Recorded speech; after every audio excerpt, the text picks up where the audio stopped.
Dracula by Bram Stoker. Recording by Corrinne LePage.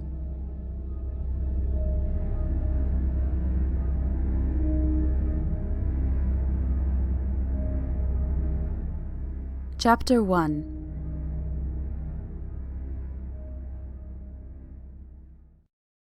Jonathan Harker's journal, kept in shorthand. 3rd May, Bistritz. Left Munich at 8:35 p.m. on 1st May, arriving at Vienna early next morning. Should have arrived at 6:46, but train was an hour late. Budapest seems a wonderful place from the glimpse which I got of it from the train and the little I could walk through the streets. I feared to go very far from the station, as we had arrived late, and would start as near the correct time as possible. The impression I had was that we were leaving the west and entering the east, the most western of splendid bridges over the Danube, which is here of noble width and depth, took us among the traditions of Turkish rule. We left in pretty good time, and came after nightfall to Klausenberg. Here I stopped for the night at the Hotel Royal.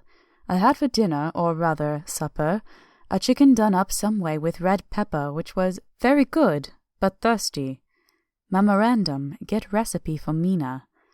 I asked the waiter, and he said it was called paprika handel, and that as it was a national dish, I should be able to get it anywhere along the Carpathians. I found my smattering of German very useful here. Indeed, I don't know how I should be able to get on without it.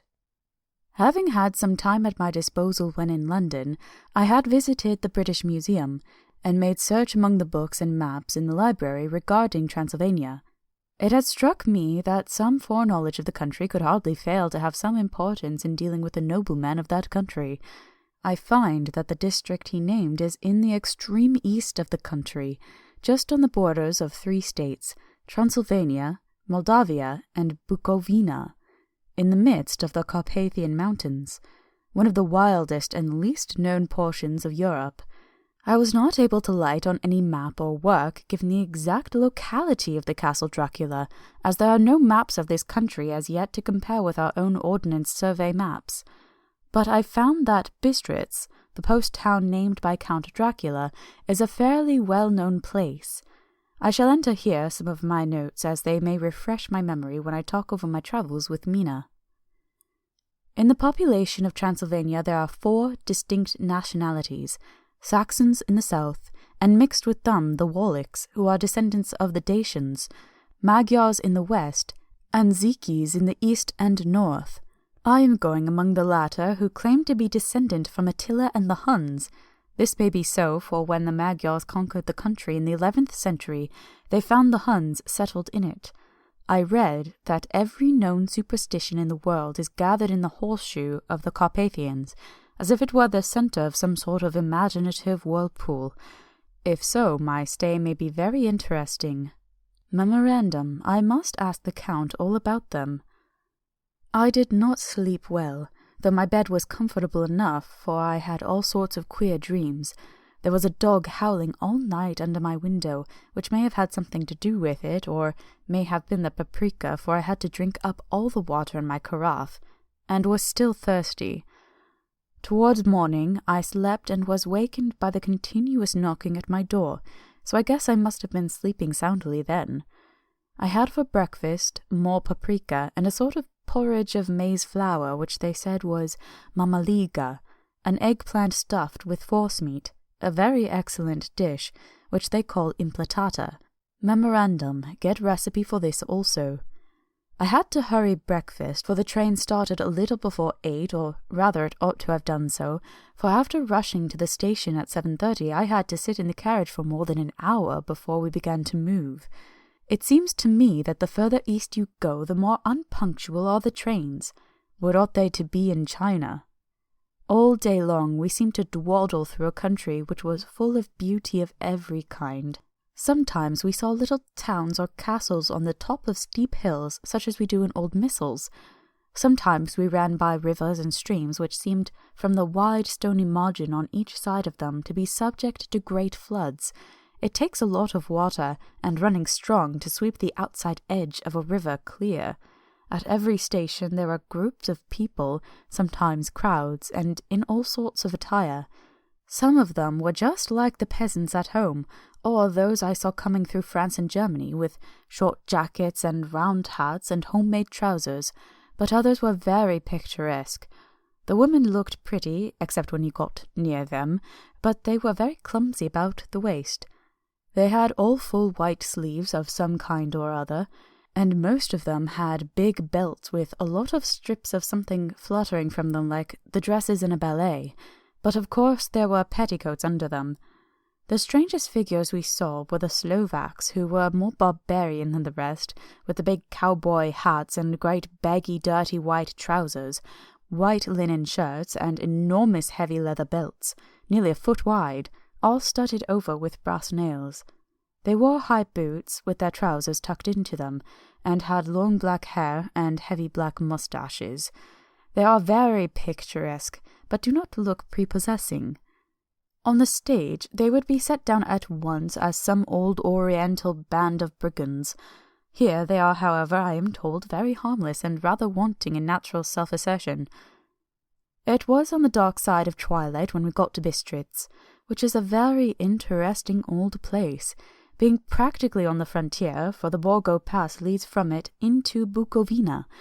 It has had a very stormy existence, and certainly shows marks of it. 50 years ago a series of great fires took place, which made terrible havoc on 5 separate occasions.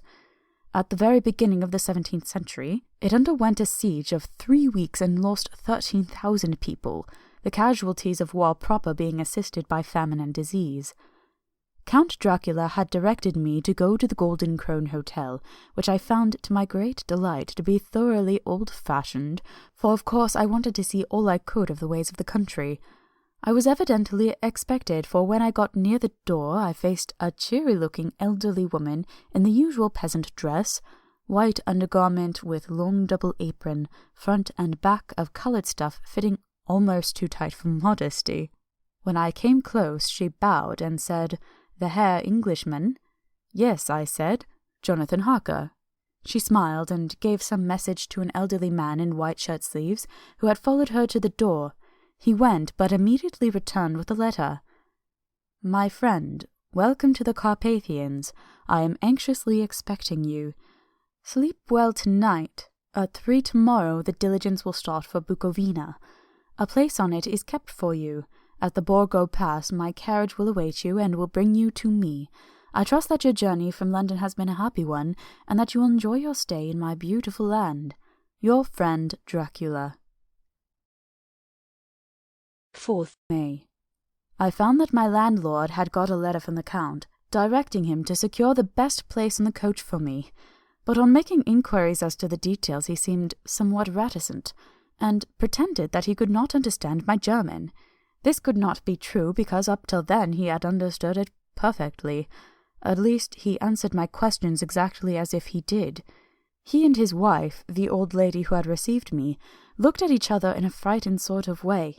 He mumbled out that the money had been sent in a letter, and that was all he knew. When I asked him if he knew Count Dracula and could tell me anything of his castle, both he and his wife crossed themselves, and, saying that they knew nothing at all, simply refused to speak further. It was so near the time of starting that I had no time to ask anyone else, for it was all very mysterious and not by any means comforting. Just before I was leaving, the old lady came up to my room and said in a very hysterical way, "Must you go? Oh, young Herr, must you go?" She was in such an excited state that she seemed to have lost her grip of what German she knew, and mixed it up with some other language which I did not know at all. I was just able to follow her by asking many questions. When I told her that I must go at once, and that I was engaged on important business, she asked again, "Do you know what day it is?" I answered that it was the 4th of May. She shook her head, and she said again, "Oh, yes, I know that, but do you know what day it is?" On my saying that I did not understand, she went on, "It is the eve of St. George's Day. Do you not know that tonight, when the clock strikes midnight, all the evil things in the world will have full sway? Do you not know where you are going, and what you are going to?" She was in such evident distress that I tried to comfort her, but without effect. Finally, she went down on her knees and implored me not to go, at least to wait a day or two before starting. It was all very ridiculous, but I did not feel comfortable. However, there was business to be done, and I could allow nothing to interfere with it. I therefore tried to raise her up and said as gravely as I could that I thanked her, but my duty was imperative and that I must go. She then rose and dried her eyes, and taking a crucifix from her neck, offered it to me. I did not know what to do, for as an English churchman I have been taught to regard such things as in some manner idolatrous. And yet it seemed so ungracious to refuse an old lady meaning so well and in such a state of mind. She saw, I suppose, the doubt in my face, for she put the rosary round my neck, and said, "For your mother's sake," and went out of the room.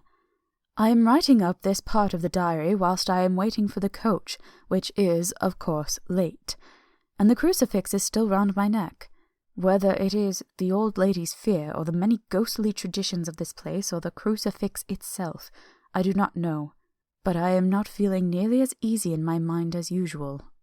If this book should ever reach Mina before I do, let it bring my goodbye. Here comes the coach.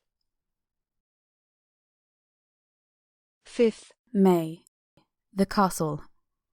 The grey of the morning has passed, and the sun is high over the distant horizon, which seems jagged, whether with trees or hills I know not, for it is so far off that big things and little are mixed. I am not sleepy, and as I am not to be called till I awake, naturally I write till sleep comes. There are many odd things to put down, and lest who reads them may fancy I dined too well before I left Bistritz, let me put down my dinner exactly.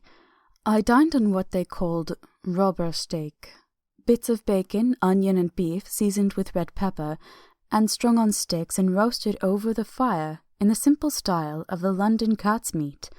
The wine was golden Medias, which produces a queer sting on the tongue, which is, however, not disagreeable. I had only a couple glasses of this and nothing else. When I got on the coach, the driver had not taken his seat, and I saw him talking with the landlady.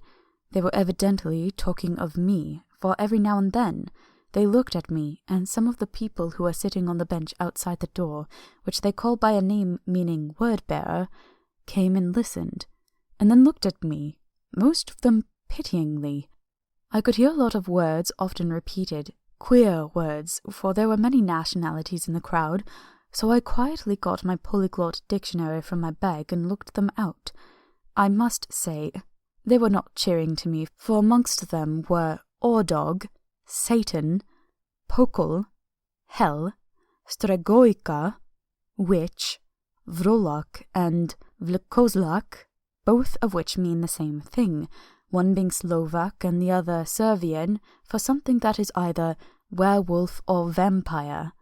Memorandum, I must ask the Count about these superstitions. When we started, the crowd round the inn door, which had by this time swelled to a considerable size, all made the sign of the cross and pointed 2 fingers towards me. With some difficulty I got a fellow passenger to tell me what they meant. He would not answer at first, but on learning that I was English, he explained that it was a charm or guard against the evil eye. This was not very pleasant for me. Just starting for an unknown place, to meet an unknown man, but everyone seemed so kind-hearted, so sorrowful, so sympathetic, that I could not be but touched. I shall never forget the last glimpse which I had of the inn-yard and its crowd of picturesque figures, all crossing themselves as they stood round the wide archway with its background of rich foliage of oleander and orange trees in green tubs clustered in the centre of the yard. Then our driver, whose wide linen drawers covered the whole front of the box seat, Gotzer they call them, cracked his big whip over his 4 small horses, which ran abreast, and we set off on our journey. I soon lost sight and recollection of ghostly fears in the beauty of the scene as we drove along. Although I had known the language, or rather languages, which my fellow passengers were speaking, I might not have been able to throw them off so easily. Before us lay a green sloping land, full of forests and woods, with here and there steep hills, crowned with clumps of trees or with farmhouses, the blank gable end to the road. There was everywhere a bewildering mass of fruit blossom, apple, plum, pear, cherry, and as we drove by I could see the green grass under the trees spangled with the fallen petals. In and out amongst these green hills of what they call here the Mittelland ran the road, losing itself as it swept round the grassy curve, or was shut out by the straggling ends of pine woods, which here and there ran down the hillsides like tongues of flame. The road was rugged, but still we seemed to fly over it with a feverish haste. I could not understand then what the haste meant, but the driver was evidently bent on losing no time in reaching Borgo-Prund. I was told that this road is in summertime excellent, but that it had not yet been put in order after the winter snows.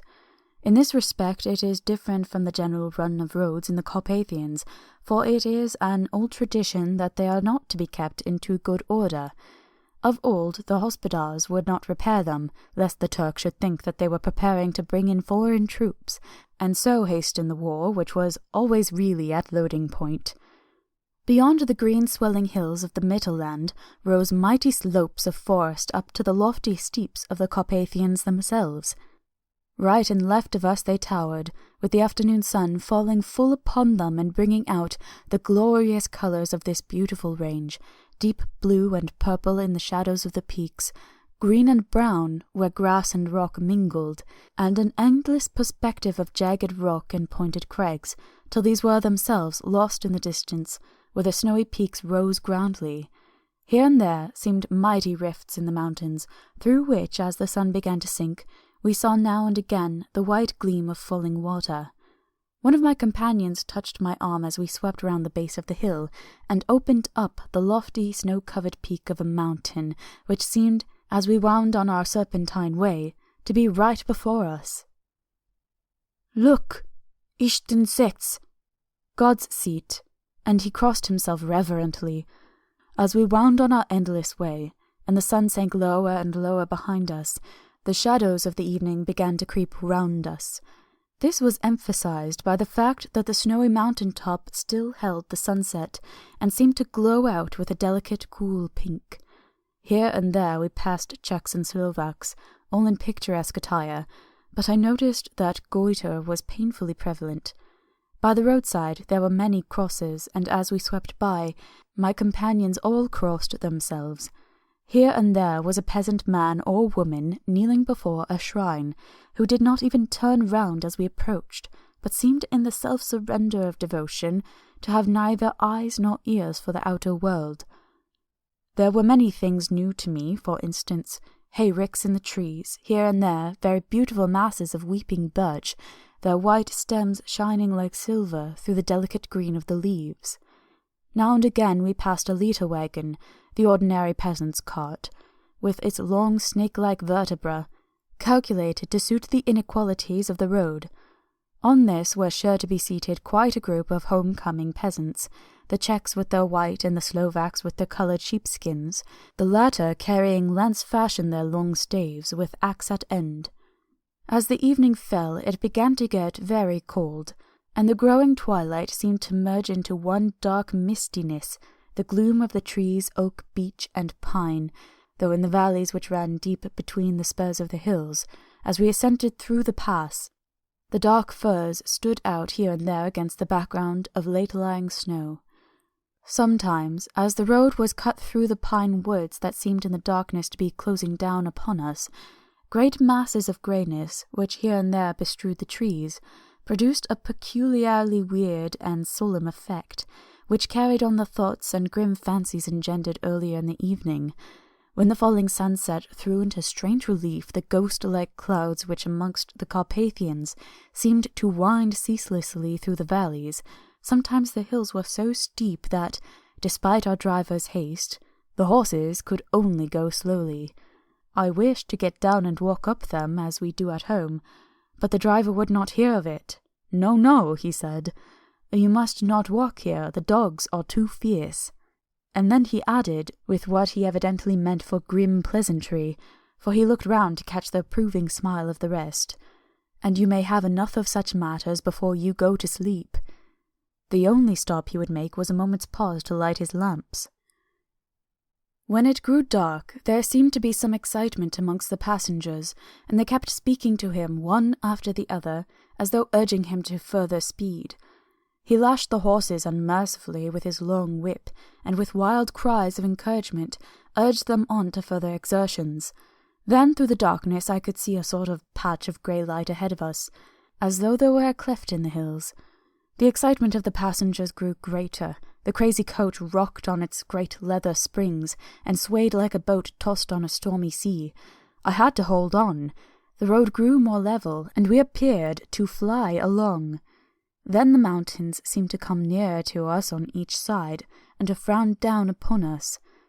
We were entering on the Borgo Pass. One by one several of the passengers offered me gifts, which they pressed upon me with an earnestness which would take no denial. These were certainly of an odd and varied kind, but each was given in simple good faith, with a kindly word and a blessing, and that strange mixture of fear-meaning movements which I had seen outside the hotel at Bistritz, the sign of the cross and the guard against the evil eye. Then, as we flew along, the driver leaned forward, and on each side the passengers, craning over the edge of the coach, peered eagerly into the darkness. It was evident that something very exciting was either happening or expected, but though I asked each passenger, no one would give me the slightest explanation. This state of excitement kept on for some little time, and at last we saw before us the pass opening out on the eastern side. There were dark rolling clouds overhead, and in the air the heavy oppressive sense of thunder. It seemed as though the mountain range had separated two atmospheres, and that now we had got into the thunderous one. I was now myself looking out for the conveyance which was to take me to the Count. Each moment I expected to see the glare of lamps through the blackness, but all was dark. The only light was the flickering rays of our own lamps, in which the steam from our hard-driven horses rose in a white cloud. We could see now the sandy road lying white before us, but there was on it no sign of a vehicle. The passengers drew back with a sigh of gladness, which seemed to mock my own disappointment. I was already thinking what I had best to do when the driver, looking at his watch, said to the others something which I could hardly hear. It was spoken so quietly and in so low a tone, I thought it was an hour less than the time. Then turning to me, he said in German worse than my own, "There is no carriage here. The Herr is not expected after all. He will now come on to Bukovina and return tomorrow or the next day, better the next day." Whilst he was speaking, the horses began to neigh and snort and plunge wildly, so that the driver had to hold them up. Then, amongst a chorus of screams from the peasants, and a universal crossing of themselves, a calèche with 4 horses drove up behind us, overtook us, and drew up beside the coach. I could see from the flash of our lamps as the rays fell on them that the horses were coal-black and splendid animals. They were driven by a tall man with a long brown beard and a great black hat, which seemed to hide his face from us. I could only see the gleam of a pair of very bright eyes, which seemed red in the lamplight. As he turned to us, he said to the driver, "You are early tonight, my friend." The man stammered in reply, "The English Herr was in a hurry," to which the stranger replied, "That is why, I suppose, you wished him to go on to Bukovina. You cannot deceive me, my friend, I know too much, and my horses are swift." As he spoke, he smiled, and the lamplight fell on a hard-looking mouth, with very red lips and sharp-looking teeth, as white as ivory. One of my companions whispered to another the line from Berger's Lenore, "Denn die Toten reiten schnell," for the dead travel fast. The strange driver evidently heard the words, for he looked up with a gleaming smile. The passenger turned his face away, at the same time putting out his 2 fingers and crossing himself. "Give me the Herr's luggage," said the driver, and with exceeding alacrity my bags were handed out and put into the calèche. Then I descended from the side of the coach. As the calèche was close alongside, the driver helping me with a hand which caught my arm in a grip of steel, his strength must have been prodigious. Without a word he shook his reins, and the horses turned, and we swept into the darkness of the pass. As I looked back, I saw the steam from the horses of the coach by the light of the lamps, and projected against it the figures of my late companions crossing themselves. Then the driver cracked his whip and called to his horses, and off they swept on their way to Bukovina. As they sank into the darkness, I felt a strange chill, and a lonely feeling came over me. But a cloak was thrown over my shoulders, and a rug across my knees, and the driver said in excellent German, "The night is chill, mein Herr, and my master the Count bade me take all care of you. There is a flask of Slivovitz, the plum brandy of the country, underneath the seat, if you should require it." I did not take any, but it was a comfort to know it was there all the same. I felt a little strangely, and not a little frightened. I think, had there been any alternative, I should have taken it, instead of prosecuting that unknown night journey. The carriage went at a hard pace, straight along, then we made a complete turn, and went along another straight road. It seemed to me that we were simply going over and over the same ground again, and so I took note of some salient point, and found that this was so. I would have liked to have asked the driver what this all meant, but I really feared to do so, for I thought that, placed as I was, any protest would have had no effect, in case there had been an intention to delay. By and by, however, as I was curious to know how time was passing, I struck a match, and by its flame looked at my watch. It was within a few minutes of midnight. This gave me a sort of shock, for I supposed the general superstition about midnight was increased by my recent experiences. I waited with a sick feeling of suspense. Then a dog began to howl somewhere in a farmhouse down the road, a long, agonized wailing as if from fear. The sound was taken up by another dog, and then another and another, till, borne on the wind, which now sighed softly through the pass, a wild howling began, which seemed to come from all over the country, as far as the imagination could grasp it through the gloom of the night.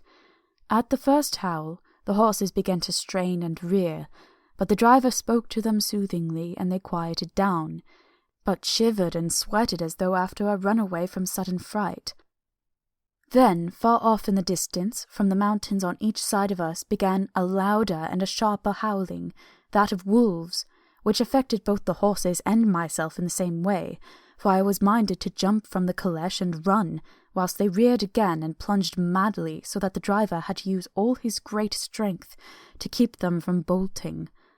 In a few minutes, however, my own ears got accustomed to the sound, and the horses so far became quiet that the driver was able to descend and to stand before them.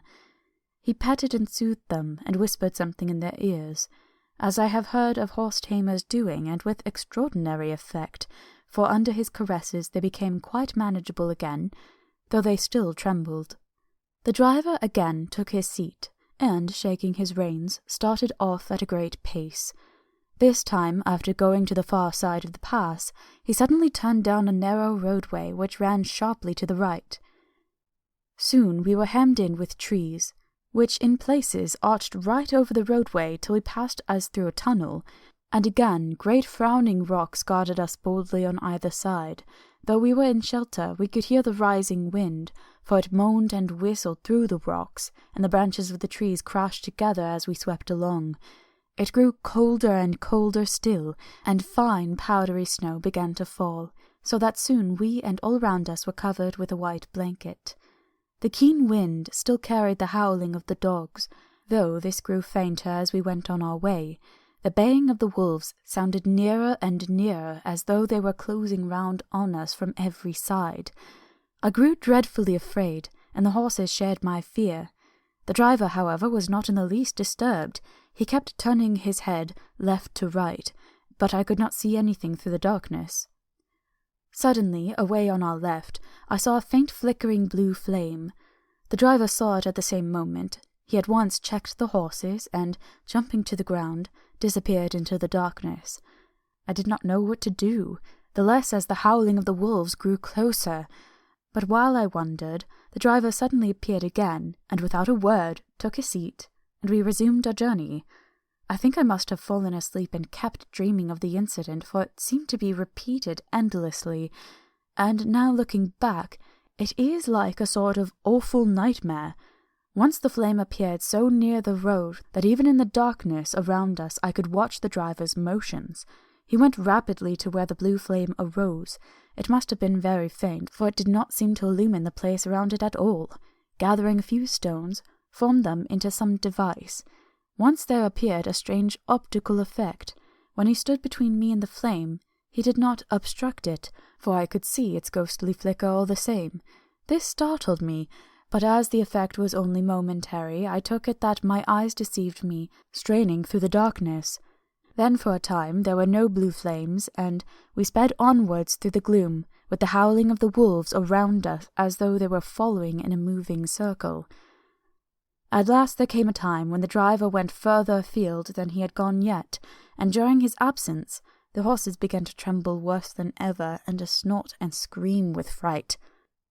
I could not see any cause for it, for the howling of the wolves had ceased altogether, but just then the moon, sailing through the black clouds, appeared behind the jagged crest of a beetling, pine-clad rock, and by its light I saw around us a ring of wolves, with white teeth and lolling red tongues, with long, sinewy limbs and shaggy hair. They were 100 times more terrible in the grim silence which held them than even when they howled. For myself, I felt a sort of paralysis of fear. It is only when a man feels himself face to face with such horrors that he can understand their true import. All at once the wolves began to howl as though the moonlight had had some peculiar effect on them.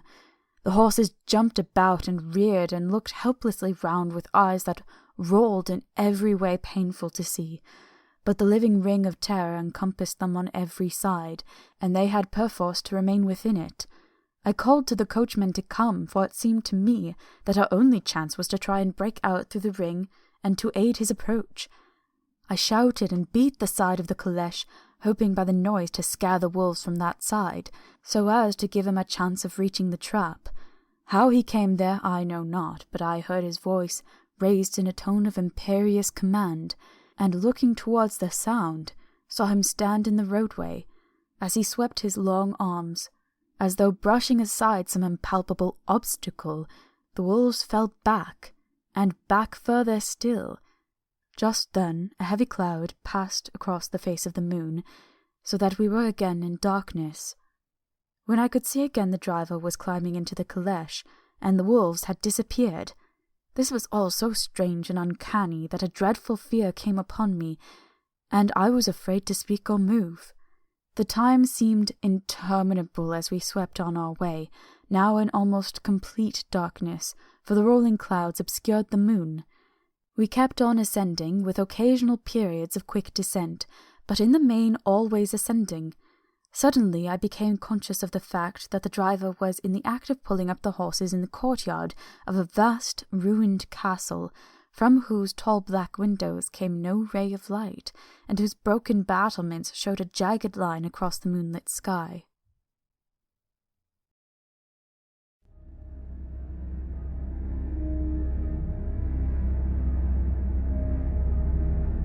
Chapter 2.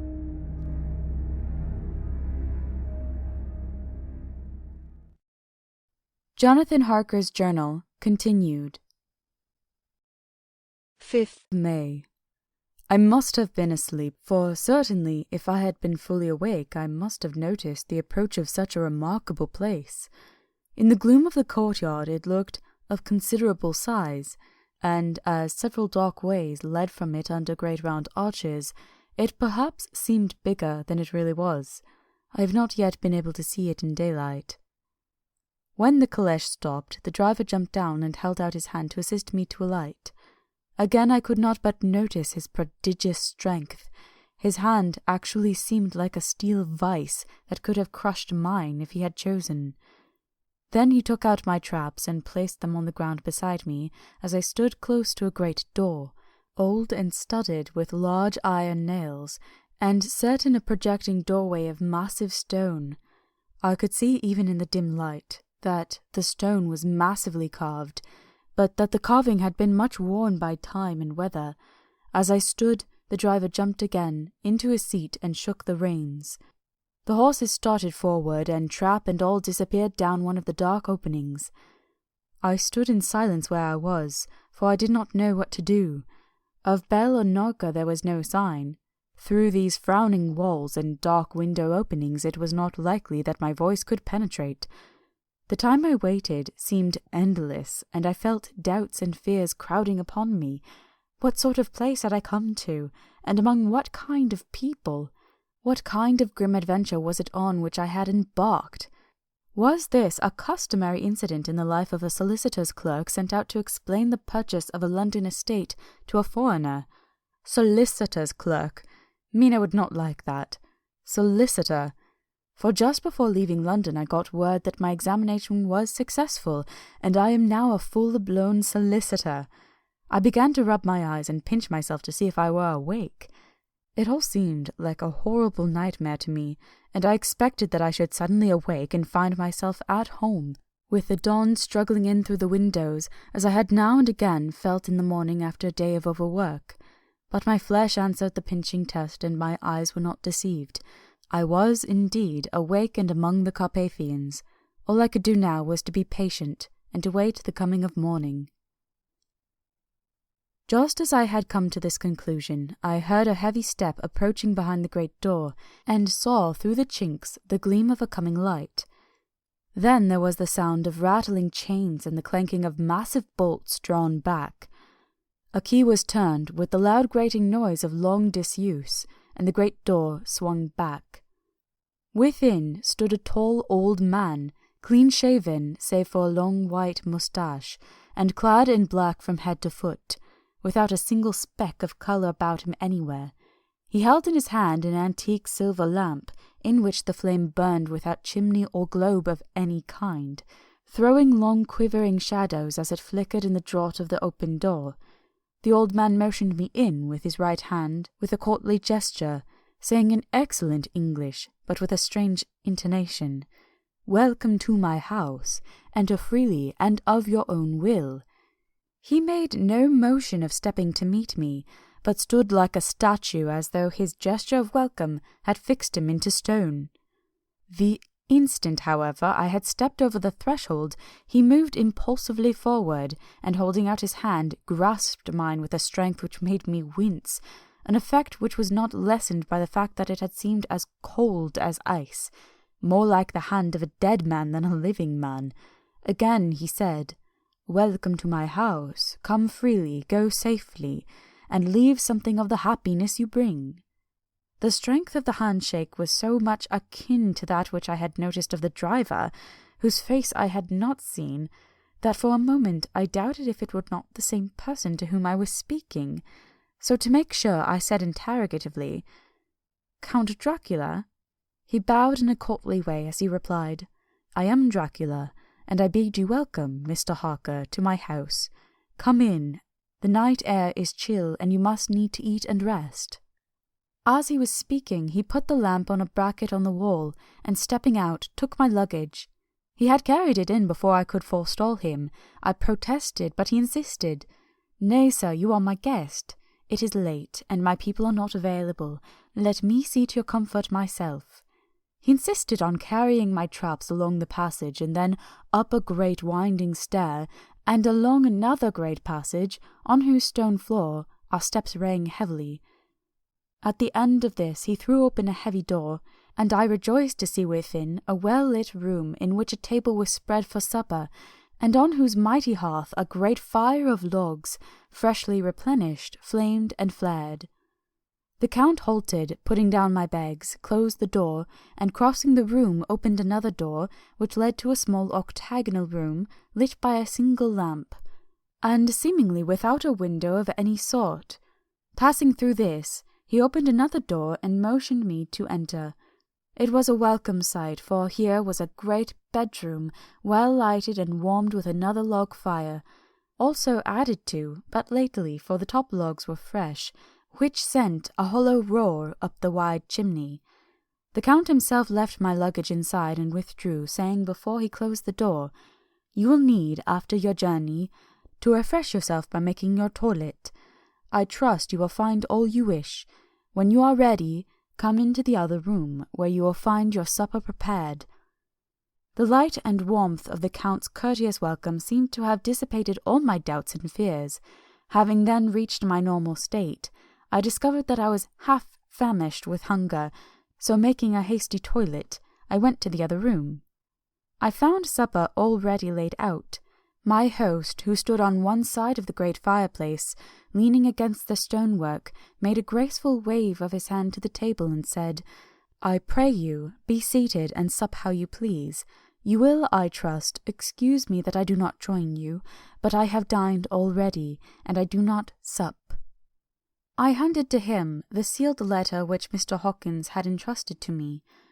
He opened it and read it gravely, then, with a charming smile, he handed it to me to read. One passage of it at least gave me a thrill of pleasure. "I must regret that an attack of gout, from which malady I am constant sufferer, forbids me absolutely any travelling on my part for some time to come, but I am happy to say that I can send a sufficient substitute, one in whom I have every possible confidence.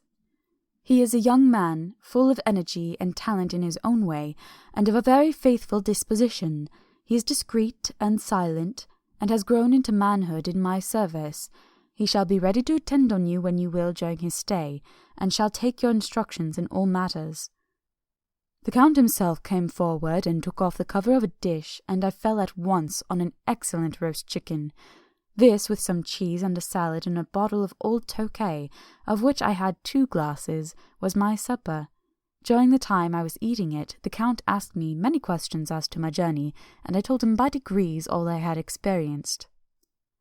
By this time I had finished my supper, and by my host's desire had drawn up a chair by the fire and began to smoke a cigar, which he offered me, at the same time excusing himself that he did not smoke. I had now an opportunity of observing him, and found him of a very marked physiognomy. His face was strong, a very strong aquiline, with high bridge of the thin nose and peculiarly arched nostrils, with lofty domed forehead, and hair growing scantily round the temples but profusely everywhere. His eyebrows were very massive, almost meeting over the nose, and with bushy hair that seemed to curl in its own profusion. The mouth, so far as I could see under the heavy moustache, was fixed and rather cruel-looking, with particularly sharp white teeth. These protruded over the lips, whose remarkable ruddiness showed astonishing vitality in a man of his years. For the rest, his ears were pale, and at the tops extremely pointed. The chin was broad and strong, and the cheeks firm, though thin. The general effect was one of extraordinary pallor. Hitherto I had noticed the backs of his hands as they laid on his knees in the firelight, and they had seemed rather white and fine.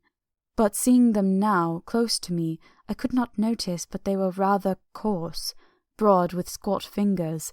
Strange to say, there were hairs in the centre of the palm. The nails were long and fine, and cut to a sharp point. As the Count leaned over me and his hands touched me, I could not repress a shudder. It may have been that his breath was rank, but a horrible feeling of nausea came over me, which, do what I would, I could not conceal. The Count, evidently noticing it, drew back, and with a grim sort of smile, which showed more than he had yet done, his protuberant teeth, sat himself down again on his own side of the fireplace. We were both silent for a while, and as I looked towards the window I saw the first dim streak of the coming dawn. There seemed a strange stillness over everything, but as I listened I heard as if from down below the valley the howling of many wolves. The Count's eyes gleamed as he said, "Listen to them, the children of the night, what music they make!" Seeing, I suppose, some expression in my face strange to him, he added, "Ah, sir, you dwellers in the city cannot enter into the feelings of the hunter." Then he rose and said, "But you must be tired. Your bedroom is all ready, and tomorrow you shall sleep as late as you will. I have yet to be away till the afternoon, so sleep well and dream well." With a courteous bow, he opened for me himself the door to the octagonal room, and I entered my bedroom. I am all in a sea of wonders. I doubt, I fear, I think strange things which I dare not confess to my own soul. God keep me, if only for the sake of those dear to me. 7th May.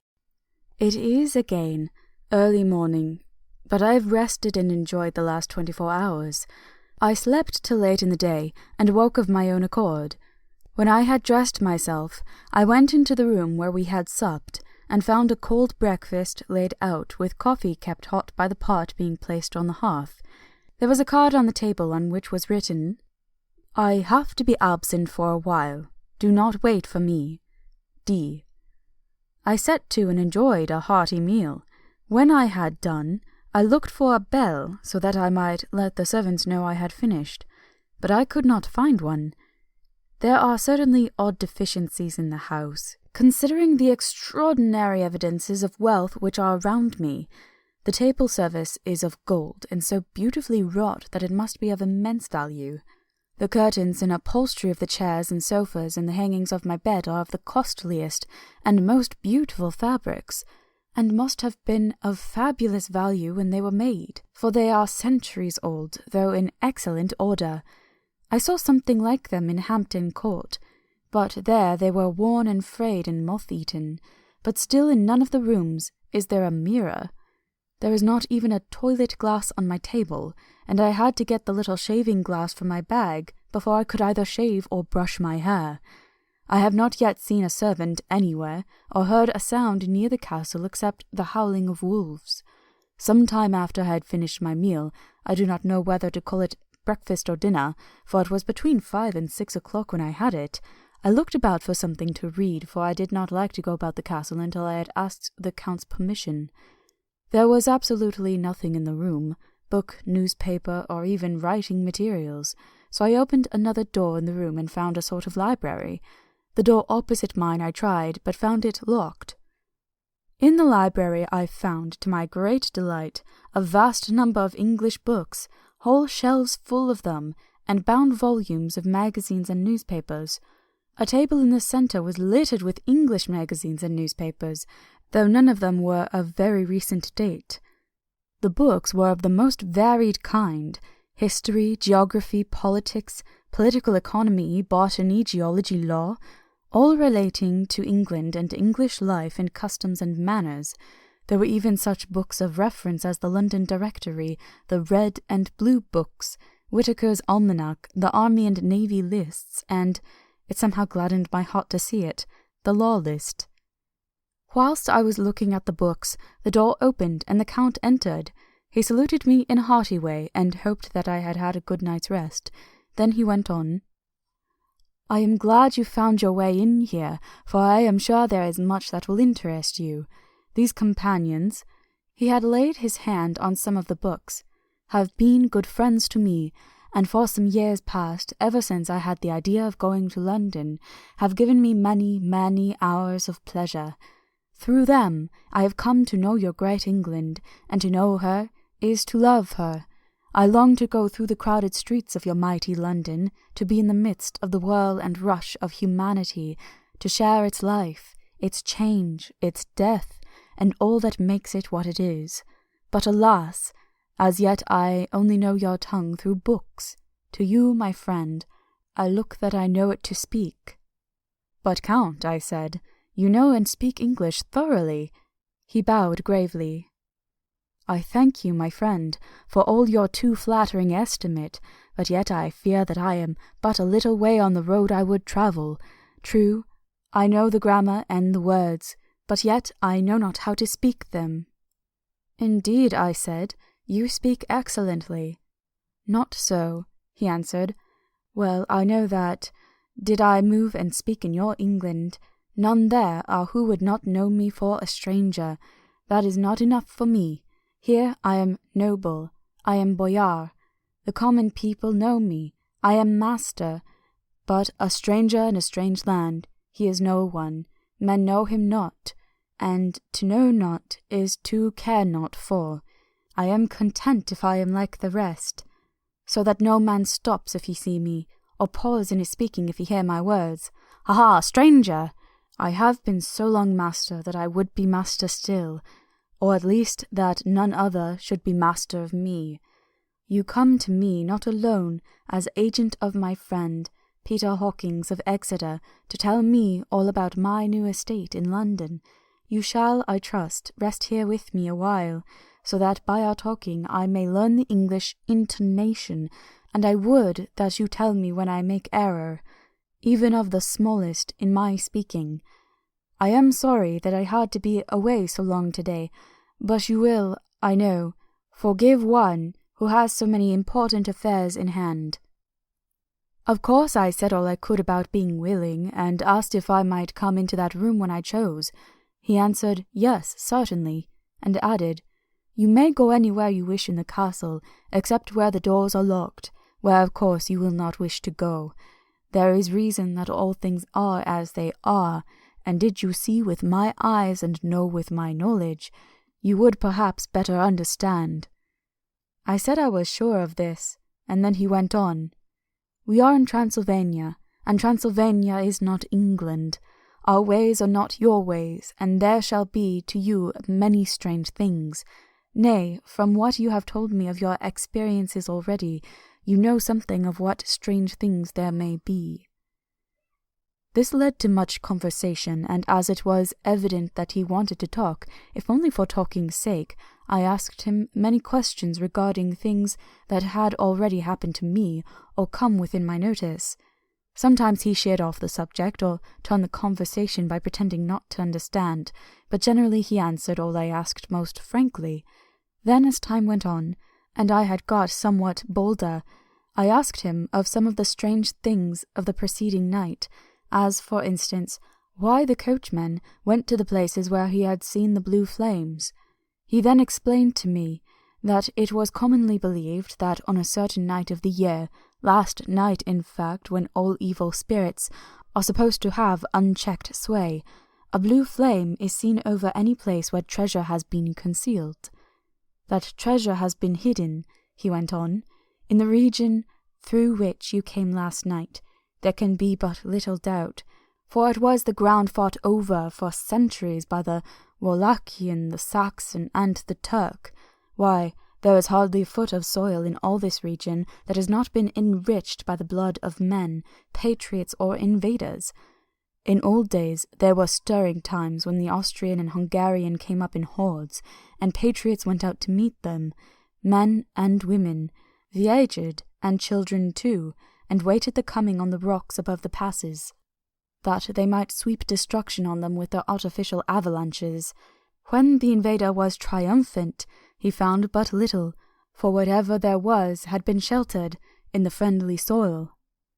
"But how," said I, "can it have remained so long undiscovered, when there is a sure index to it if men will but take the trouble to look?"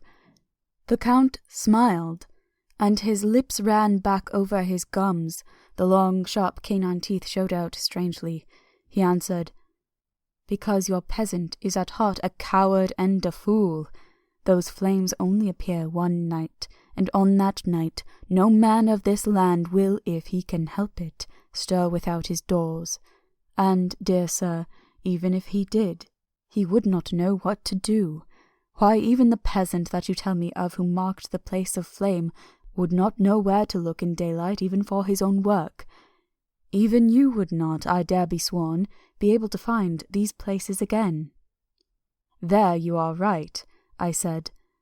"I know no more than the dead where even to look for them."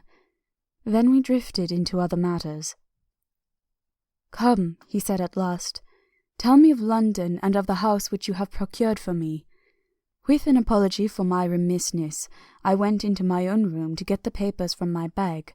Whilst I was placing them in order, I heard a rattling of china and silver in the next room, and as I passed through, noticed that the table had been cleared and the lamp lit, for it was by this time into the dark. The lamps were also lit in the study or library, and I found the Count lying on the sofa, reading, of all things in the world, an English Bradshaw's Guide. When I came in, he cleared the books and papers from the table, and with him I went into plans and deeds and figures of all sorts. He He was interested in everything and asked me a myriad of questions about the place and its surroundings. He clearly had studied beforehand all he could get on the subject of the neighbourhood, for he evidently at the end knew very much more than I did.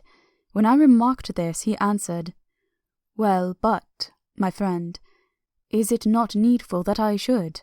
When I go there, I shall be all alone, and my friend, Harker Jonathan, nay, pardon me, I fall into my country's habit of putting your patronymic first. My friend Jonathan Harker will not be by my side to correct and aid me. He will be in Exeter, miles away, probably working at papers of the law with my other friend, Peter Hawkins. So, we went thoroughly into the business of the purchase of the estate at Purfleet. When I had told him the facts and got his signature to the necessary papers, and had written a letter with them ready to post to Mr. Hawkins, he began to ask me how I had come across so suitable a place. I read to him the notes which I had made at the time, and which I inscribe here. At Purfleet, on a by-road, I come across just such a place as seemed to be required, and where was displayed a dilapidated notice that the place was for sale. It is surrounded by a high wall of ancient structure, built of heavy stones, and has not been repaired for a large number of years. The closed gates are of heavy old oak and iron, all eaten with rust. The estate is called Carfax, no doubt a corruption of the old Quatre Fils, as the house is four-sided, agreeing with the cardinal points of the compass. It contains in all some 20 acres, quite surrounded by the solid stone wall above mentioned. There are many trees on it, which make it in places gloomy, and there is a deep, dark-looking pond or small lake, evidently fed by some springs, as the water is clear and flows away in a fair-sized stream.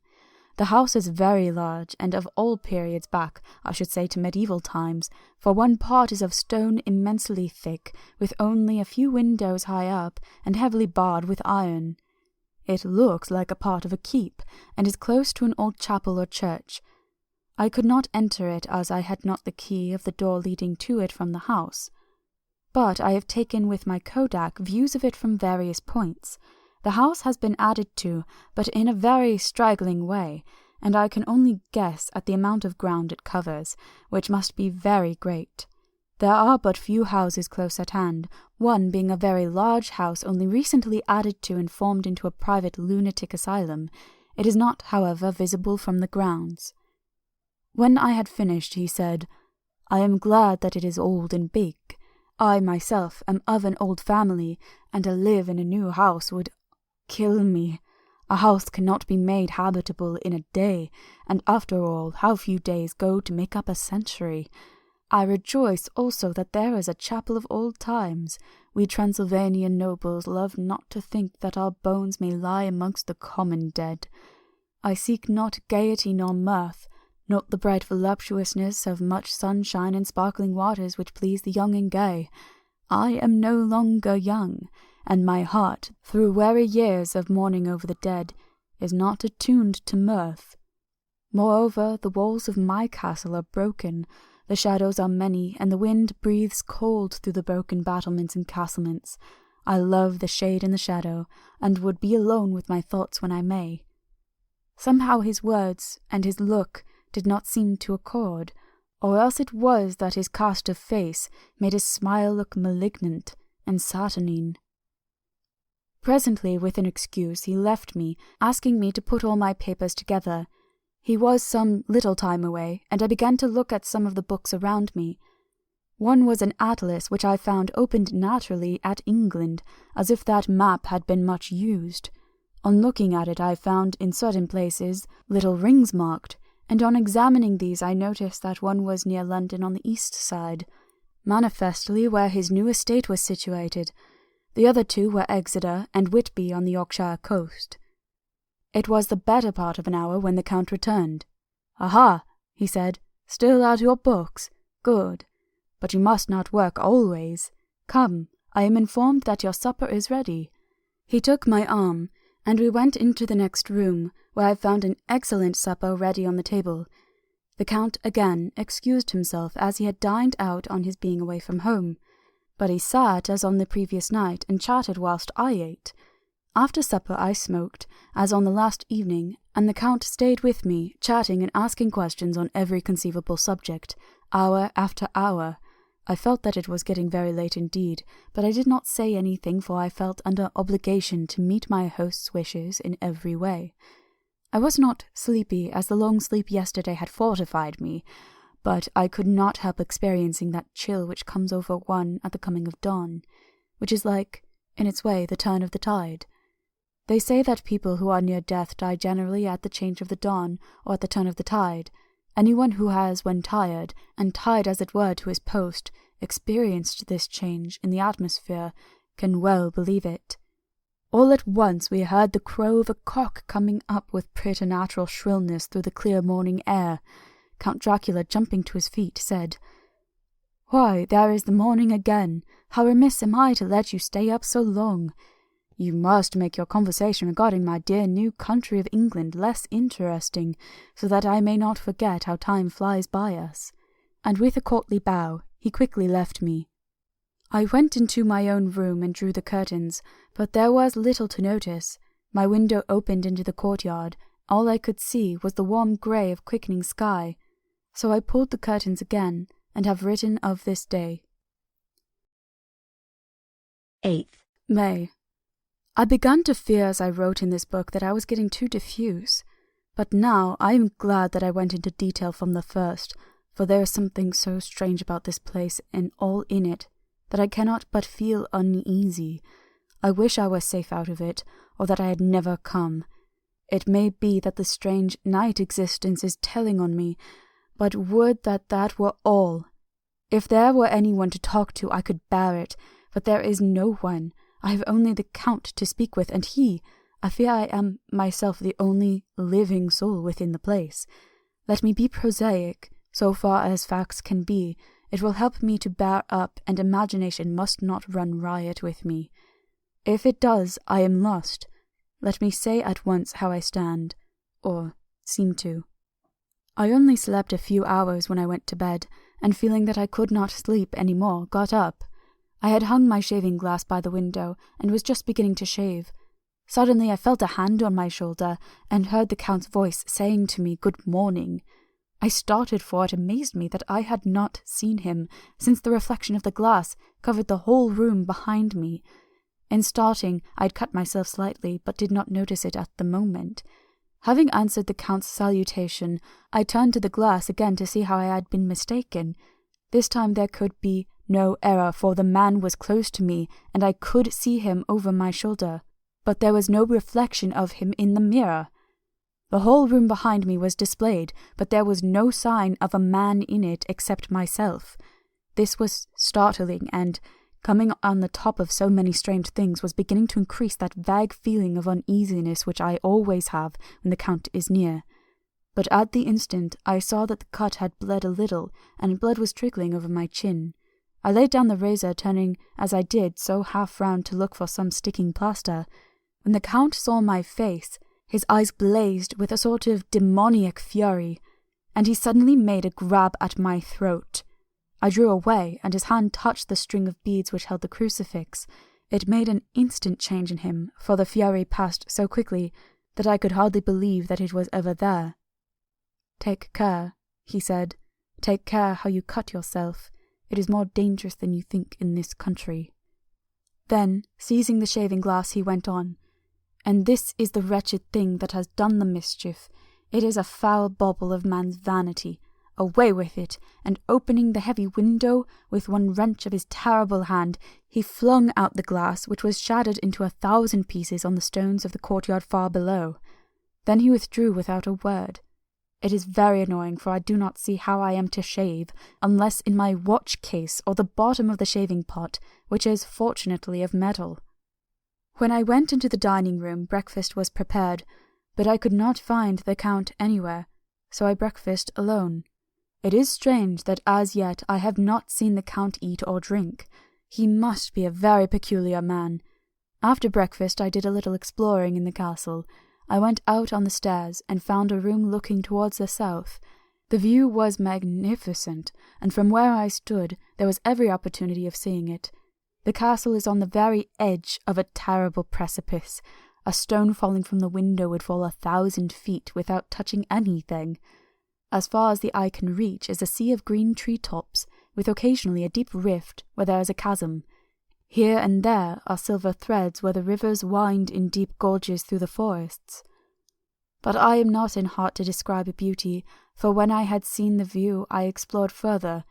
Doors, doors, doors everywhere, and all locked and bolted. In no place, save from the windows in the castle walls, is there an available exit. This castle is a veritable prison, and I am a prisoner.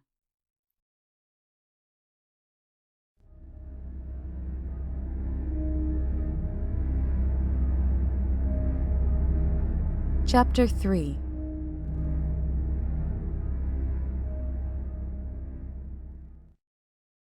Jonathan Harker's journal continued.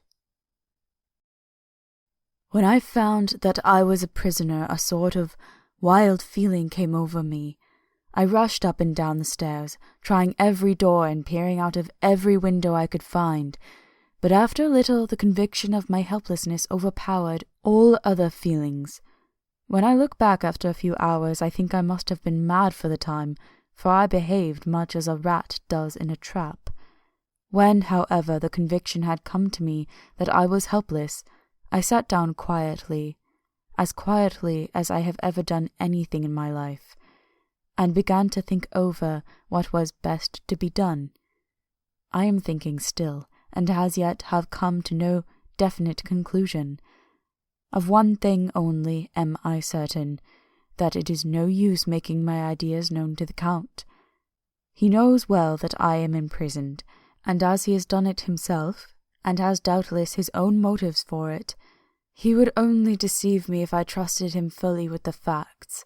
So far as I can see, my only plan will be to keep my knowledge and my fears to myself, and my eyes open.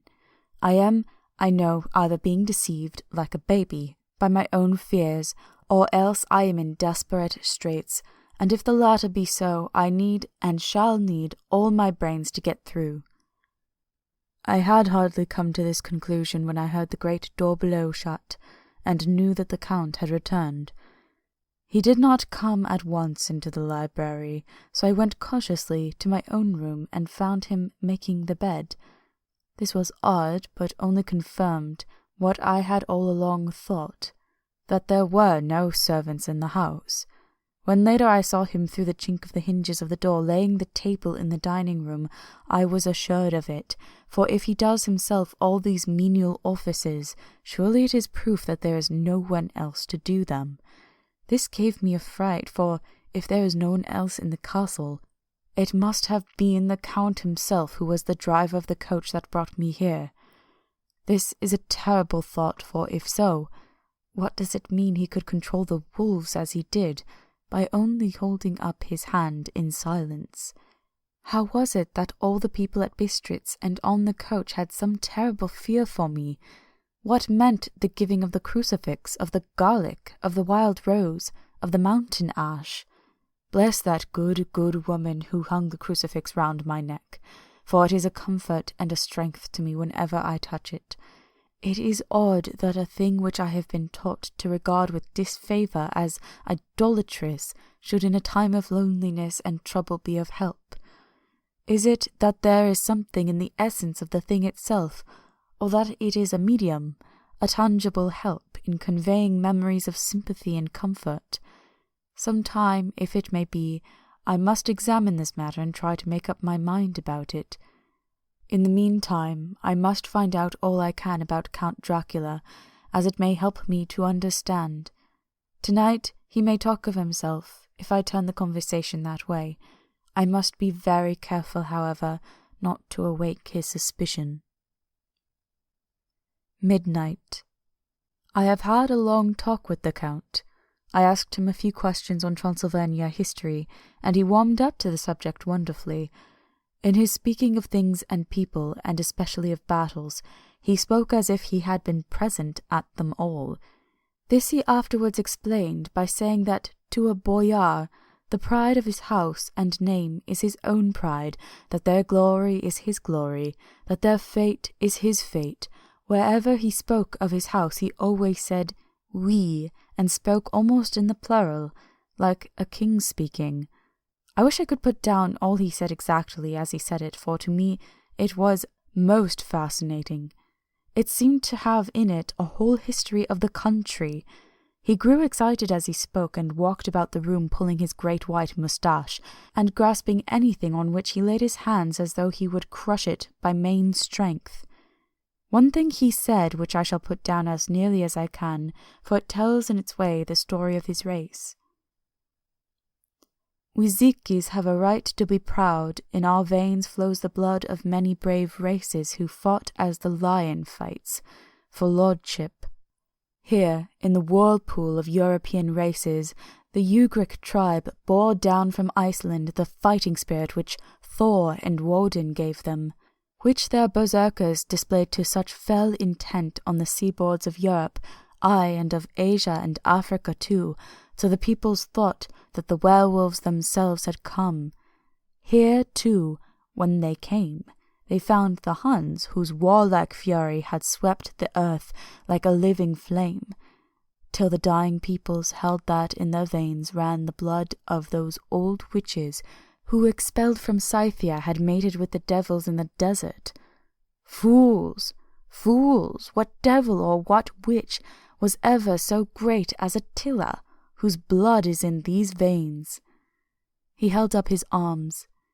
It is a wonder that we are a conquering race, that we were proud, that when the Magyar, the Lombard, the Avar, the Bogler, or the Turk poured his thousands on our frontiers, we drove them back. Is it strange that when Alpad and his legion swept through the Hungarian fatherland, he found us here when he reached the frontier? That the Hunfoglalas was completed here, and when the Hungarian flood swept eastward, the Zikis were claimed as kindred by the victorious Magyars, and to us for centuries was trusted in the guarding of the frontier of Turkeyland. Aye, and more than that, endless duty of the frontier guard, for, as the Turks say, water sleeps, and enemy is sleepless. Who more gladly than we throughout the four nations received the bloody sword, or had its warlike call flocked quicker to the standard of the king? When was redeemed that great shame of my nation, the shame of Kosovo, when the flags of the Wallach and the Magyar went down beneath the crescent? Who was it but one of my own race, who as Vivode crossed the Danube and beat the Turk on his own ground? This was a Dracula indeed. Woe was it that his own unworthy brother, when he had fallen, sold his people to the Turk and brought the shame of slavery on them.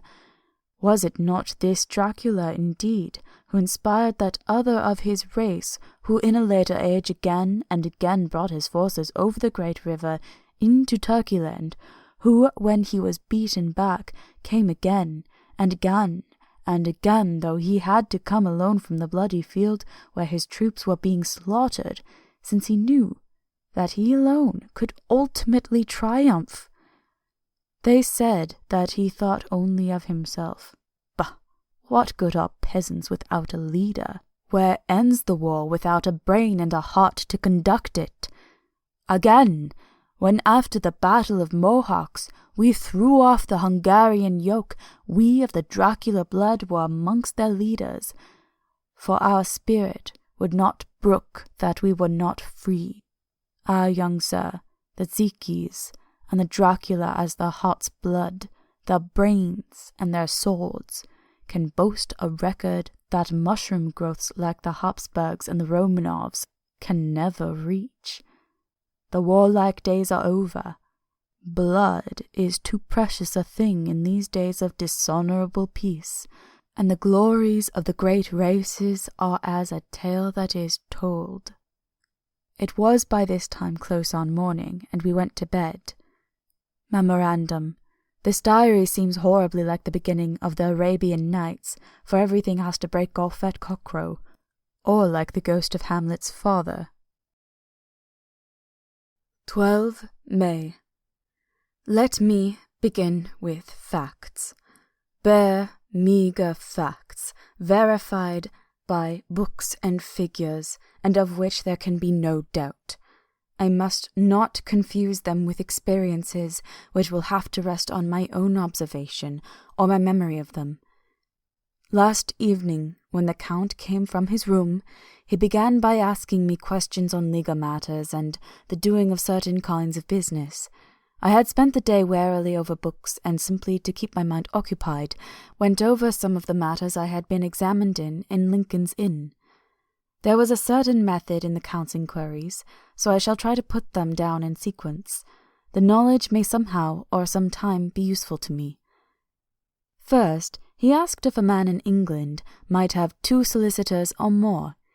I told him he might have a dozen if he wished, but that it would not be wise to have more than 1 solicitor engaged in one transaction, as only one could act at a time, and that to change would be certain to militate against his interest.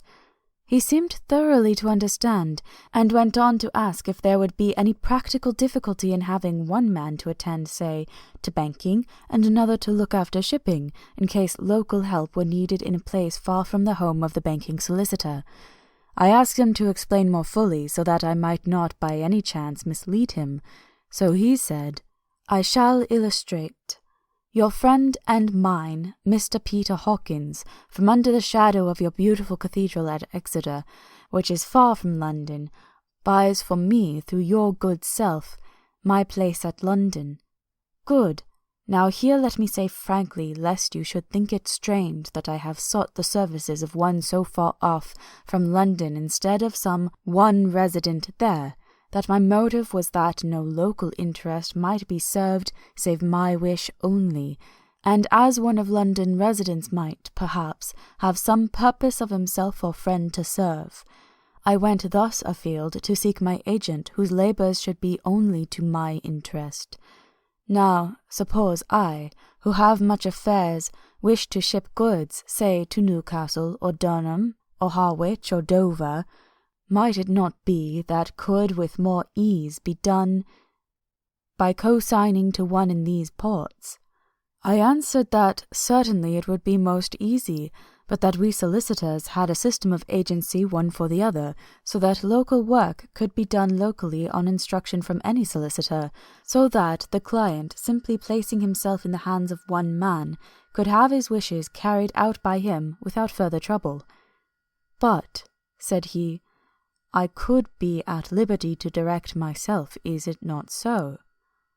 Of course, I replied, and such is often done by men of business, who do not like the whole of their affairs to be known by any one person. Good, he said, and then went on to ask about the means of making consignments, and the forms to be gone through, and of all sorts of difficulties which might arise, but by forethought could be guarded against. I explained all these things to him to the best of my ability, and he certainly left me under the impression that he would have made a wonderful solicitor, for there was nothing that he did not think of or foresee. For a man who was never in the country, and who did not evidently do much in the way of business, his knowledge and acumen were wonderful. When he had satisfied himself on these points of which he had spoken, and I had verified all as well as I could by the books available, he suddenly stood up and said, "Have you written since your first letter to our friend Mr. Peter Hawkins, or to any other?" It was with some bitterness in my heart that I answered that I had not, that as yet I had not seen any opportunity of sending letters to anybody. "Then write now, my young friend," he said, laying a heavy hand on my shoulder. "Write to our friend and to any other, and say, if it will please you, that you shall stay with me until a month from now." "Do you wish me to stay so long?" I asked, for my heart grew cold at the thought. "I desire it much. Nay, I will take no refusal. When your master, employer, what you will, engaged that someone should come on his behalf, it was understood that my needs only were to be consulted. I have not stinted. Is it not so?" What could I do but bow acceptance? It was Mr. Hawkins' interest, not mine, and I had to think of him, not myself. And besides, while Count Dracula was speaking, there was that in his eyes and in his bearing which made me remember that I was a prisoner, and that if I wished it I could have no choice. The Count saw his victory in my bow, and his mastery in the trouble of my face, for he began at once to use them, but in his own smooth, resistless way. I pray you, my good young friend, that you will not discourse of other things other than business in your letters. It will doubtless please your friends to know that you are well, and that you look forward to getting home to them. Is it not so? As he spoke, he handed me 3 sheets of notepaper and 3 envelopes. They were all of the thinnest foreign post, and looking at them, then at him, and noticing his quiet smile, with the sharp canine teeth lying over the red underlip, I understood as well as if he had spoken that I should be careful what I wrote, for he would be able to read it. So I determined to write only formal notes now, but to write fully to Mr. Hawkins in secret, and also to Mina, for to her I could write in shorthand, which would puzzle the Count if he did see it.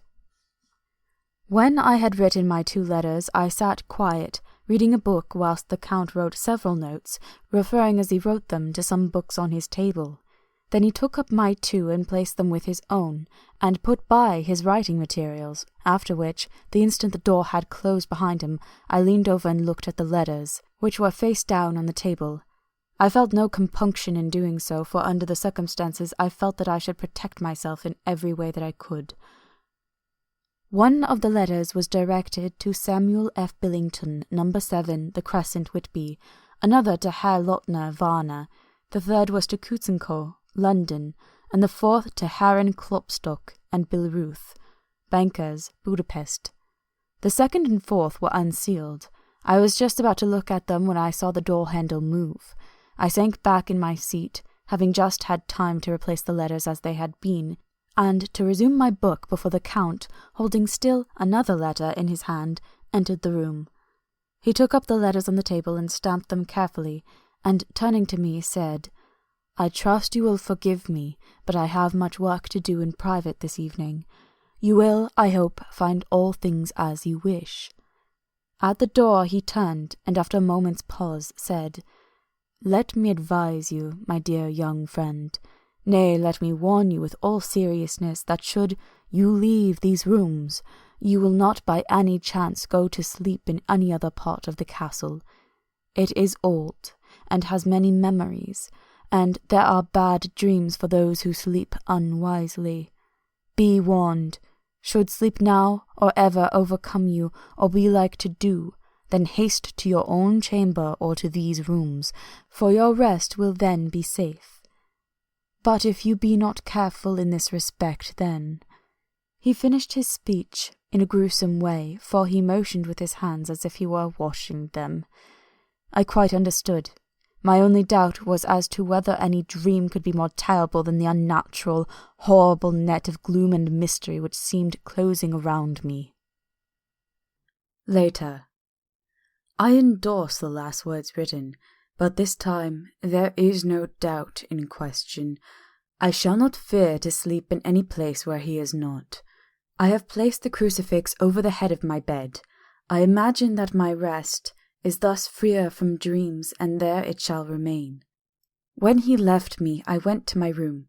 After a little while, not hearing any sound, I came out, and went up the stone stair to where I could look out towards the south. There was some sense of freedom in the vast expanse, inaccessible though it was to me, as compared with the narrow darkness of the courtyard. Looking out on this, I felt that I was indeed in prison, and I seemed to want a breath of fresh air, though it were of the night. I am beginning to feel this nocturnal existence tell on me. It is destroying my nerve. I start at my own shadow, and am full of all sorts of horrible imaginings. God knows there is ground for my terrible fear in this accursed place. I looked out over the beautiful expanse, bathed in soft yellow moonlight, till it was almost as light as day. In the soft light the distant hills became melted, and the shadows in the valleys and gorges of velvety blackness. The mere beauty seemed to cheer me. There was peace and comfort in every breath I drew. As I leaned from the window, my eye was caught by something moving a story below me and somewhat to my left, where I imagined, from the order of the rooms, that the windows of the Count's own room would look out. The window at which I stood was tall and deep, stone-mullioned, and though weather-worn, was still complete, but it was evidently many a day since the case had been there. I drew back behind the stonework, and looked carefully out. What I saw was the Count's head coming out from the window. I did not see the face, but I knew the man by the neck and the movement of his back and arms. In any case, I could not mistake the hands which I had had so many opportunities of studying. I was at first interested and somewhat amused, for it is wonderful how small a matter will interest and amuse a man when he is a prisoner. But my very feelings changed to repulsion and terror when I saw the whole man slowly emerge from the window and begin to crawl down the castle wall over that dreadful abyss, face down, with his cloak spreading out around him like great wings. At first I could not believe my eyes. I thought it was some trick of the moonlight, some weird effect of shadow, but I kept looking, and it could be no delusion. I saw the fingers and toes grasp the corners of the stones, worn clear of the mortar by the stress of years, and by thus using every projection and inequality move downwards with considerable speed, just as a lizard moves along a wall. What manner of man is this? Or what manner of creature is it in the semblance of a man? I feel the dread of this horrible place overpowering me. I am in fear, in awful fear, and there is no escape for me. I am encompassed about with terrors that I dare not think of. 15th May. Once more I have seen the Count go out in his lizard fashion. He moved downwards in a sidelong way, some 100 feet down, and a good deal to the left. He vanished into some hole or window. When his head had disappeared, I leaned out to try and see more, but without avail. The distance was too great to allow a proper angle of sight. I knew he had left the castle now, and thought to use the opportunity to explore more than I had dared to as yet. I went back to the room, and, taking a lamp, tried all the doors. They were all locked, as I had expected, and the locks were comparatively new. But I went down the stone stairs to the hall where I had entered originally. I found I could pull back the bolts easily enough and unhook the great chains, but the door was locked, and the key was gone. That key must be in the Count's room. I must watch should his door be unlocked, so that I may get it and escape. I went on to make a thorough examination of the various stairs and passages, and to try the doors that opened from them. 1 or 2 small rooms near the hall were open, but there is nothing to see in them except old furniture, dusty with age and moth-eaten. At last, however, I found one door at the top of the stairway which, though it seemed to be locked, gave a little under pressure. I tried it harder, and found that it was not really locked, but that the resistance came from the fact that the hinges had fallen somewhat and the heavy door rested on the floor. Here was an opportunity which I might not have again, so I exerted myself, and with many efforts forced it back so that I could enter. I was now in a wing of the castle further to the right than the rooms I knew, and a story lower down. From the windows I could see that the suite of rooms lay along to the south of the castle, the windows of the end of the room looking out both west and south. On the latter side, as well as to the former, there was a great precipice. The castle was built on the corner of a great rock, so that on 3 sides it was quite impregnable, and great windows were placed here where sling or bow or culverin could not reach, and consequently light and comfort, impossible to a position which had to be guarded, were secured. To the west was a great valley, and then, rising far away, great jagged mountain fastness, rising peak on peak, the sheer rock studded with mountain ash and thorn, whose roots clung in cracks and crevices and crannies of the stone. This was evidently the portion of the castle occupied by the ladies in bygone days, for the furniture had more air of comfort than any I had seen. The windows were curtainless, and the yellow moonlight flooding in through the diamond panes enabled one to see even colours, whilst it softened the wealth of dust which lay over all and disguised in some measure the ravages of time and the moth. My lamp seemed to be of little effect in the brilliant moonlight, but I was glad to have it with me, for there was a dread loneliness in the place which chilled my heart and made my nerves tremble. Still, it was better than living alone in the rooms which I had come to hate from the presence of the Count, and after trying a little to school my nerves, I found a soft quietude come over me. Here I am, sitting at a little oak table where in old times possibly some fair lady sat to pen, and with much thought and many blushes, her ill-spent love-letter, and writing in my diary in shorthand all that has happened since I closed it last. It is 19th century up to date with a vengeance, and yet, unless my senses deceive me, the old centuries had, and have, powers of their own which mere modernity cannot kill. Later, the morning of 16 May. God preserve my sanity, for to this I am reduced. Safety and the assurance of safety are things of the past. Whilst I live here, there is but one thing to hope for, that I may not go mad, if, indeed, I be not mad already. If I be sane, then surely it is maddening to think that of all the foul things that lurk in this hateful place, the Count is the least dreadful to me, that to him alone I can look for safety, even though this be only whilst I can serve his purpose. Great God, merciful God, let me be calm, for out of that way lies madness indeed. I begin to get new lights on certain things which have puzzled me. Up to now I never quite knew what Shakespeare meant when he made Hamlet say, "My tablets, quick, my tablets, 'tis meet that I put it down," etc. For now, feeling as though my own brain were unhinged, or as if the shock had come which must end in its undoing, I turned to my diary for repose. The habit of entering accurately must help to soothe me. The Count's mysterious warning frightened me at the time. It frightens me more now when I think of it, for in future he has a fearful hold upon me. I shall fear to doubt what he may say. When I had written in my diary, and had fortunately replaced the book and pen in my pocket, I felt sleepy. The Count's warning came into my mind, but I took pleasure in disobeying it. The sense of sleep was upon me, and with it the obstinacy which sleep brings as outrider. The soft moonlight soothed, and the wide expanse without gave a sense of freedom which refreshed me.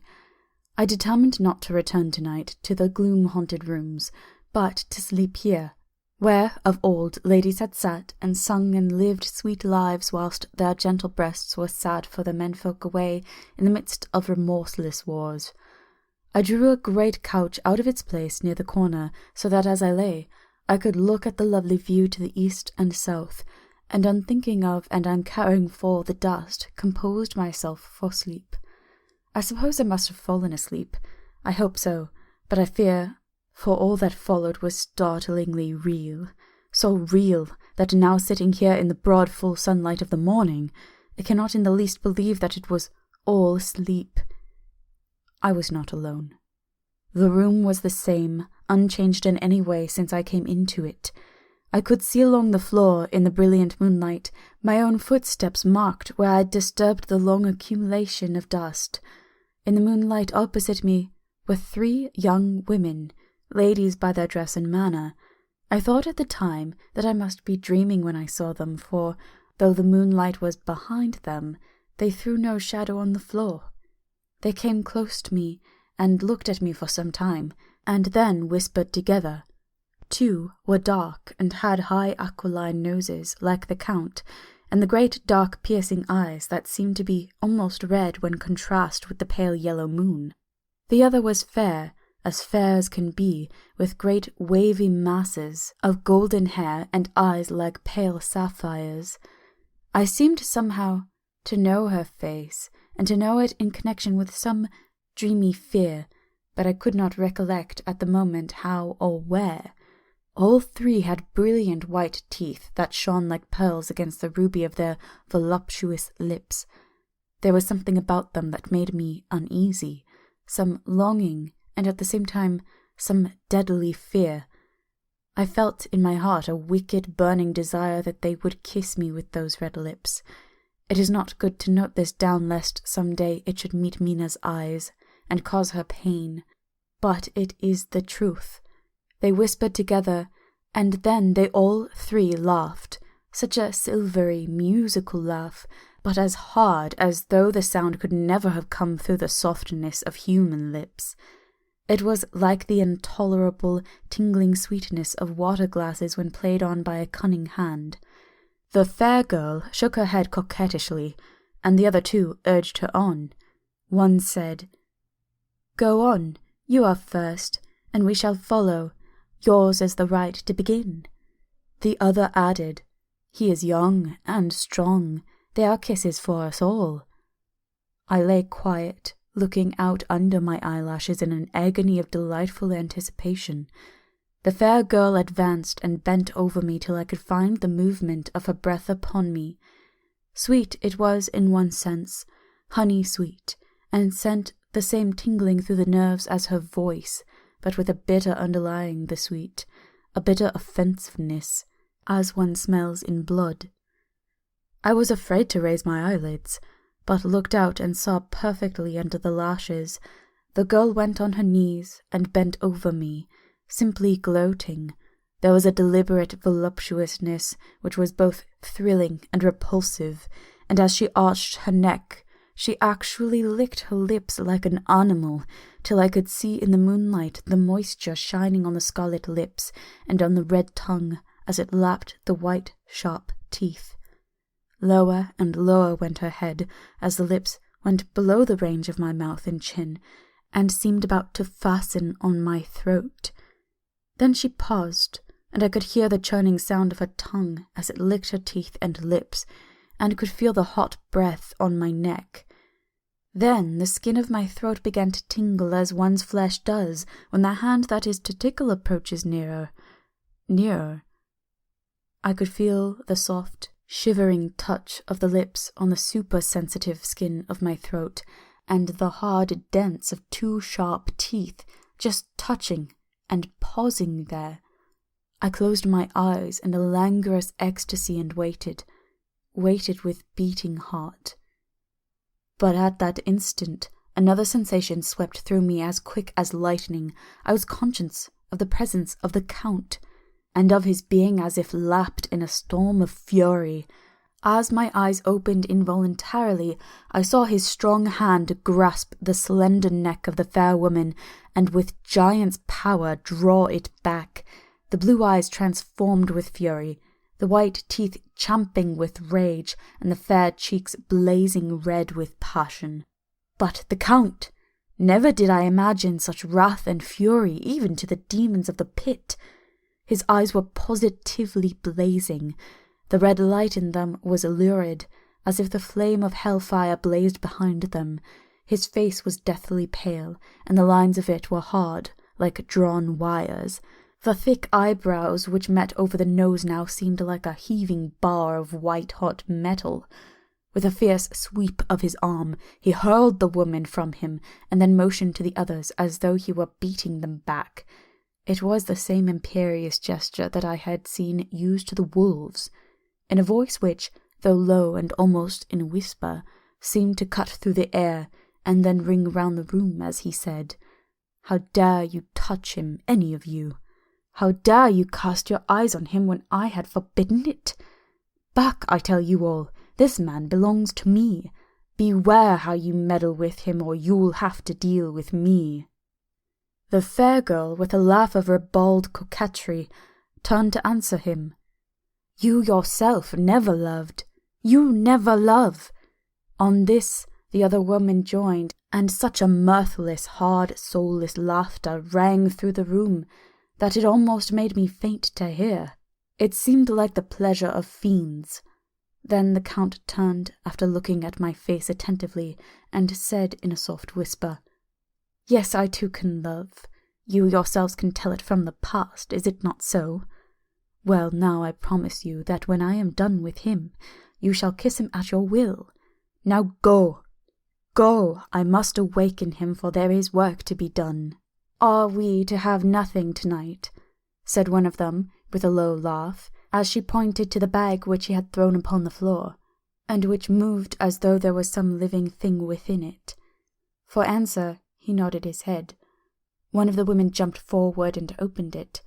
If my ears did not deceive me, there was a gasp and a low wail as of a half-smothered child. The women closed round whilst I was aghast with horror, but as I looked they disappeared, and with them the dreadful bag. There was no door near them, and they could not have passed me without my noticing. They simply seemed to fade into the rays of the moonlight and pass out through the window, for I could see outside the dim, shadowy forms for a moment before they entirely faded away. Then the horror overcame me, and I sank down unconscious.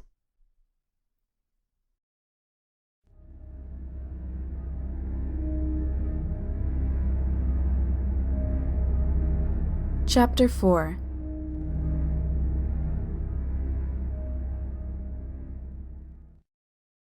Jonathan Harker's journal continued. I awoke in my own bed.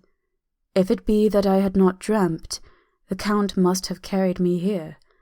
I tried to satisfy myself on the subject, but could not arrive at any unquestionable result.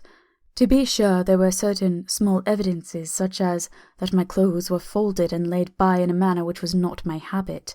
My watch was still unwound, and I am rigorously accustomed to wind it the last thing before going to bed, and many such details. But these things are no proof, for they may have been evidences that my mind was not as usual, and from some cause or another I had certainly been much upset. I must watch for proof. Of one thing I am glad. If it was that the Count carried me here and undressed me, he must have been hurried in his task, for my pockets are intact. I am sure this diary would have been a mystery to him which he would not have brooked. He would have taken or destroyed it. As I looked round this room, although it had been to me so full of fear, it is now a sort of sanctuary. For nothing can be more dreadful than those awful women who are waiting to suck my blood. 18th May. I have been down to look at that room again in daylight, for I must know the truth. When I got to the doorway at the top of the stairs, I found it closed. It had been so forcibly driven against the jamb that the part of the woodwork was splintered. I could see that the bolt of the lock had not been shot, but the door is fastened from the inside. I fear it was no dream, and must act on this surmise. 19th May. I am surely in the toils. Last night, the Count asked me in the suavest tones to write 3 letters, one saying that my work here was nearly done, and that I should start for home within a few days, another that I was starting on the next morning from the time of the letter, and the third that I had left the castle and arrived at Bistritz.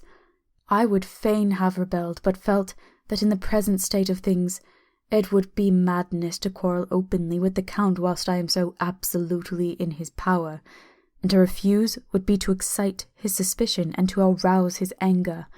He knows that I know too much, and that I must not live, lest I be dangerous to him. My only chance is to prolong my opportunities. Something may occur which will give me a chance to escape. I saw in his eyes something of that gathering wrath which was manifest when he hurled that fair woman from him.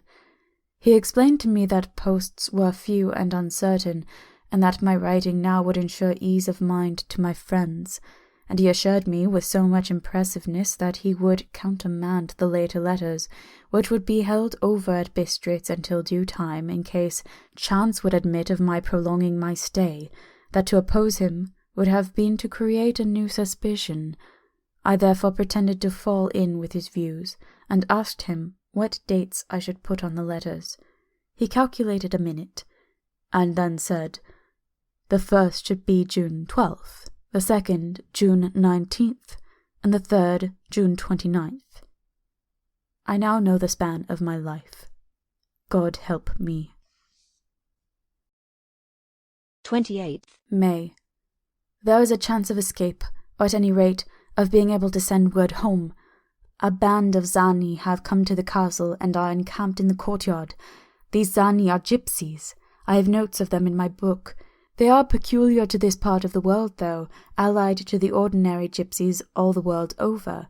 There are thousands of them in Hungary and Transylvania who are almost outside all law. They attach themselves as a rule to some great noble or boyar and call themselves by his name. They are fearless and without religion, save my superstition, and they talk only their own varieties of Romani tongue. I shall write some letters home, and shall try to get them to have them posted. I have already spoken them through my window to begin acquaintanceship. They took their hats off and made obeisance and many signs, which, however, I could not understand any more than I could their spoken language. I have written the letters. Mina's is in shorthand, and I simply ask Mr. Hawkins to communicate with her. To her I have explained my situation, but without the horrors which I may only surmise. It would shock and frighten her to death were I to expose my heart to her. Should the letters not carry, then the Count shall not yet know my secret or the extent of my knowledge. I have given the letters. I threw them through the bars of my window with a gold piece, and made what signs I could to have them posted. The man who took them pressed them to his heart and bowed, and then put them in his cap. I could do no more. I stole back to the study and began to read. As the Count did not come in, I have written here. The Count has come. He sat down beside me and said in his smoothest voice as he opened 2 letters, "The Zani has given me these, of which, though I know not whence they come, I shall, of course, take care. See." He must have looked at it. "One is from you, and to my friend Peter Hawkins the other." Here he caught sight of the strange symbols as he opened the envelope, and the dark look came into his face, and his eyes blazed wickedly. "The other is a vile thing, an outrage upon friendship and hospitality. It is not signed. Well, so it cannot matter to us." And he calmly held letter and envelope in the flame of the lamp till they were consumed. Then he went on. "The letter to Hawkins, that I shall of course send on, since it is yours. Your letters are sacred to me. Your pardon, my friend, that unknowingly I did break the seal. Will you not cover it again?" He held out the letter to me, and with a courteous bow handed me a clean envelope. I could only redirect it and hand it to him in silence. When he went out of the room, I could hear the key turn softly. A minute later I went over and tried it, and the door was locked. When, an hour or 2 after, the Count came quietly into the room, his coming awakened me, for I had gone to sleep on the sofa. He was very courteous and very cheery in his manner, and seeing that I had been sleeping, he said, "So, my friend, you are tired. Get to bed. There is the surest rest. I may not have the pleasure to talk tonight, since there are many labours to me, but you will sleep, I pray." I passed to my room and went to bed, and, strange to say, slept without dreaming. Despair has its own calms. 31st May. This morning when I woke, I thought I would provide myself with some paper and envelopes from my bag and keep them in my pocket, so that I might write in case I should get an opportunity. But again a surprise, again a shock. Every scrap of paper was gone, and with it all my notes, my memoranda relating to railways and travel, my letter of credit, in fact, all that might be useful to me were I once outside the castle. I sat and pondered a while, and then some thought occurred to me, and I made search of my portmanteau and in the wardrobe where I had placed my clothes. The suit in which I had travelled was gone, and also my overcoat and rug. I could find no trace of them anywhere. This looked like some new scheme of villainy. 17th June. This morning, as I was sitting on the edge of my bed, cudgelling my brains, I heard without a cracking of whips and pounding and scrapping of horses' feet up on the rocky path beyond the courtyard. With joy I hurried to the window and saw drive into the yard 2 great later wagons, each drawn by 8 sturdy horses, and at the head of each pair a Slovak, with his wide hat, great nail-studded belt, dirty sheepskin and high boots. They had also their long staves in hand. I ran to the door, intending to descend and try to join them through the main hall, as I thought that way might be opened for them. Again a shock. My door was fastened on the outside. Then I ran to the window and cried to them. They looked up at me stupidly and pointed, but just then the hetman of the Czarny came out, and seeing them pointing to my window, said something at which they laughed. Henceforth no effort of mine, no piteous cry or agonized entreaty, would make them even look at me. They resolutely turned away. The later wagons contained great square boxes, with handles of thick rope. These were evidently empty by the ease with which the Slovaks handled them, and by the resonance as they were roughly moved. When they were all unloaded and packed in a great heap in one corner of the yard, the Slovaks were given some money by the Czarny, and spitting on it for luck, lazily went to each of his horse's head. Shortly afterwards, I heard the cracking of the whips die away in the distance. 24th June, before morning. Last night the Count left me early, and locked himself into his own room. As soon as I dared, I ran up the winding stair and looked out of the window, which opened south. I thought I would watch for the Count, for there is something going on. The Czarny are quartered somewhere in the castle, and are doing work of some kind. I know it, for now and then I hear a far-away, muffled sound as of mattock and spade, and whatever it is, it must be the end of some ruthless villainy. I had been at the window somewhat less than half an hour, when I saw something coming out of the Count's window. I drew back and watched carefully and saw the whole man emerge. It was a new shock to me to find that he had on the suit of clothes which I had worn whilst travelling here, and slung over his shoulder the terrible bag which I had seen the women take away. There could be no doubt as to his quest, and in my garb too. This, then, is his new scheme of evil, that he will allow others to see me as they think, so that he may both leave evidence that I have been seen in the towns or villages posting my own letters, and that any wickedness which he may do shall by the local people be attributed to me. It makes me rage to think that this can go on, and whilst I am shut up here, a veritable prisoner, but without that protection of the law which is even a criminal's right and consolation. I thought I would watch for the Count's return, and for a long time sat doggedly at the window. Then I began to notice that there were some quaint little specks floating in the rays of the moonlight. They were like the tiniest grains of dust, and they whirled around and gathered in clusters in a nebulous sort of way. I watched them with a sense of soothing, and a sort of calm stole over me. I leaned back in the embrasure in a more comfortable position, so that I could enjoy more fully the aerial gambolling. Something made me start up, a low, piteous howling of dogs somewhere far below in the valley, which was hidden from my sight. Louder it seemed to ring in my ears, and the floating motes of dust to take new shapes to the sound as they danced in the moonlight. I felt myself struggling to wake to some call of my instincts, nay, my very soul was struggling, and my half-remembered sensibilities were striving to answer the call. I was becoming hypnotized. Quicker and quicker danced the dust, and the moonbeams seemed to quiver as they went by me into the mass of gloom beyond. More and more they gathered till they seemed to take dim phantom shapes. And then I started, broad awake and in full possession of my senses, and ran screaming from the place. The phantom shapes which were becoming gradually materialized from the moonbeams were those of the 3 ghostly women to whom I was doomed. I fled. I felt somewhat safer in my own room, where there was no moonlight, and where the lamp was burning brightly.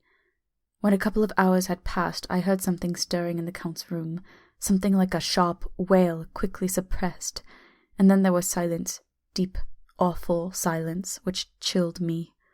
With a beating heart, I tried the door, but I was locked in my prison and could do nothing. I sat down and simply cried. As I sat, I heard a sound in the courtyard without, the agonized cry of a woman. I rushed to the window and, throwing it up, peered out between the bars. There, indeed, was a woman with dishevelled hair, holding her hands over her heart as one distressed with running. She was leaning against a corner of the gateway. When she saw my face at the window, she threw herself forward and shouted in a voice laden with menace, "Monster, give me my child!" She threw herself on her knees, and raising up her hands, cried the same words in tones which wrung my heart. Then she tore her hair and beat her breast, and abandoned herself to all the violences of extravagant emotion. Finally she threw herself forward, and, though I could not see her, I could hear the beating of her naked hands against the door. Somewhere high overhead, probably in the tower, I heard the voice of the Count calling in his harsh metallic whisper. His call seemed to be answered from far and wide by the howling of wolves. Before many minutes had passed, a pack of them poured, like a pent-up dam when liberated, through the wide entrance into the courtyard. There was no cry from the woman, and the howling of wolves was but short. Before long, they streamed away singly, licking their lips. I could not pity her, for I knew now what had become of her child, and she was better dead. What shall I do? What can I do?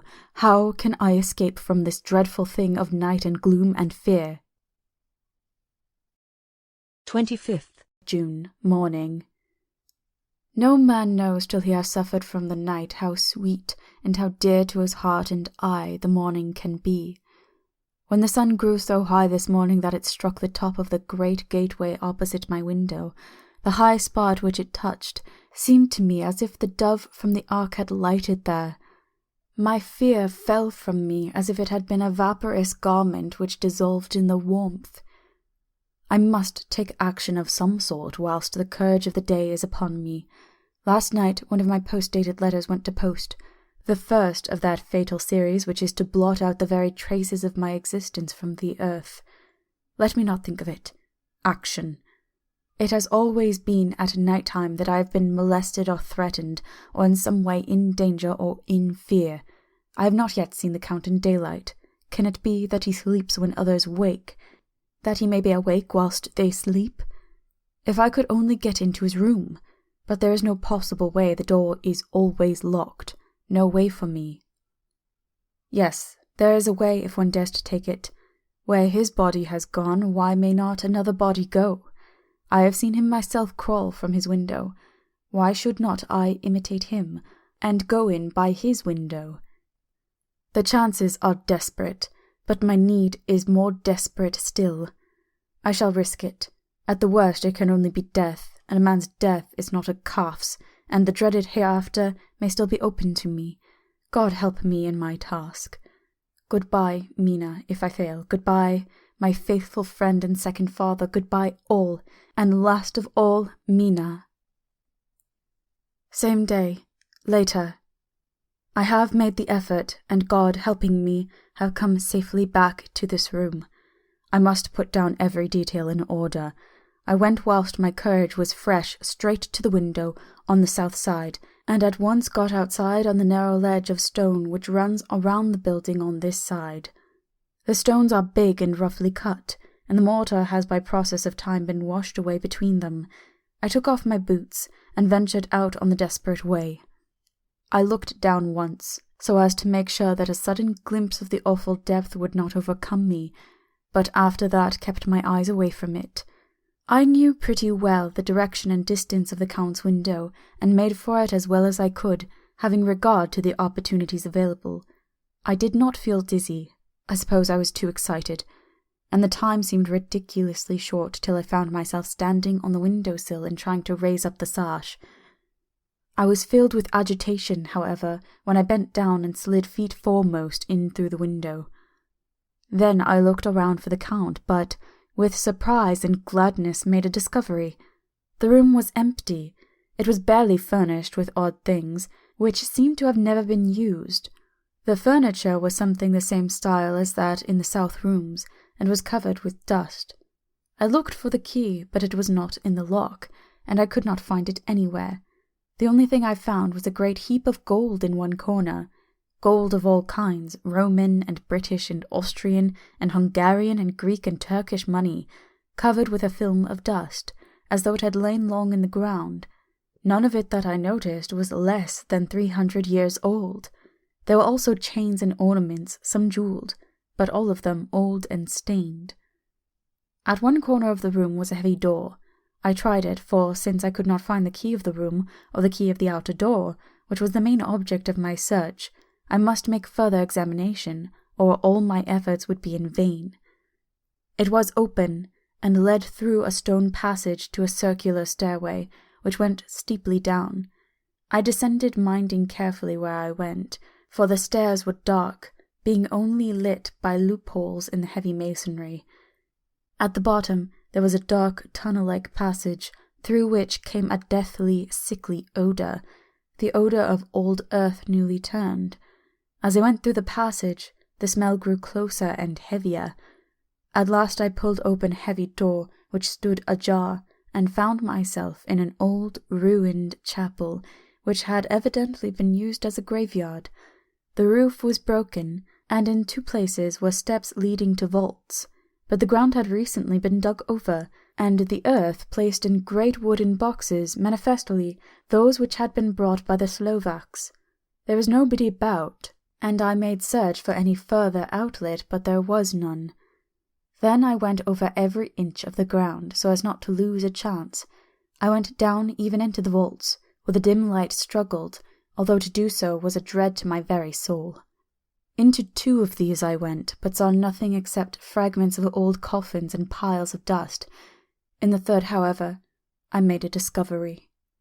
There, in one of the great boxes, of which there were 50 in all, on a pile of newly dug earth, lay the Count. He was either dead or asleep, I could not say which, for the eyes were open and stony, but without the glassiness of death, and the cheeks had the warmth of life through all their pallor. The lips were as red as ever, but there was no sign of movement, no pulse, no breath, no beating of the heart. I bent over him and tried to find any sign of life, but in vain. He could not have lain there long, for the earthy smell would have passed away in a few hours. By the side of the box was its cover, pierced with holes here and there, and I thought he might have the keys on him, but when I went to search I saw the dead eyes, and in them, dead though they were, such a look of hate, though unconscious of me or my presence, that I fled from the place, and leaving the Count's room by the window, crawled up again the castle wall. Regaining my room, I threw myself panting upon the bed and tried to think. 29th June. Today is the date of my last letter, and the Count has taken steps to prove that it was genuine, for again I saw him leave the castle by the same window, and in my clothes. As he went down the wall lizard fashion, I wished I had a gun or some lethal weapon that I might destroy him, but I fear that no weapon wrought alone by man's hand would have any effect on him. I dared not wait to see him return, for I feared to see those weird sisters. I came back to the library and read there till I fell asleep. I was awakened by the Count, who looked at me as grimly as a man can look as he said, "Tomorrow, my friend, we must part. You return to your beautiful England, I to some work which may have such an end that we may never meet. Your letter home has been dispatched. Tomorrow I shall not be here, but all shall be ready for your journey. In the morning come the Zgani, who have some labours of their own here, and also come some Slovaks. When they have gone, my carriage shall come for you, and shall bear you to the Borgo Pass to meet the diligence from Bukovina to Bistritz. But I am in hope that I shall see more of you at Castle Dracula." I suspected him, and determined to test his sincerity. Sincerity! It seemed like a profanation of the word to write it in connection with such a monster, so asked him, point blank, "Why may I not go tonight?" "Because, dear sir, my coachman and horses are away on a mission." "But I would walk with pleasure. I want to get away at once." He smiled, such a soft, smooth, diabolical smile that I knew there was some trick behind his smoothness. He said, "And your baggage?" "I do not care about it. I can send for it some other time."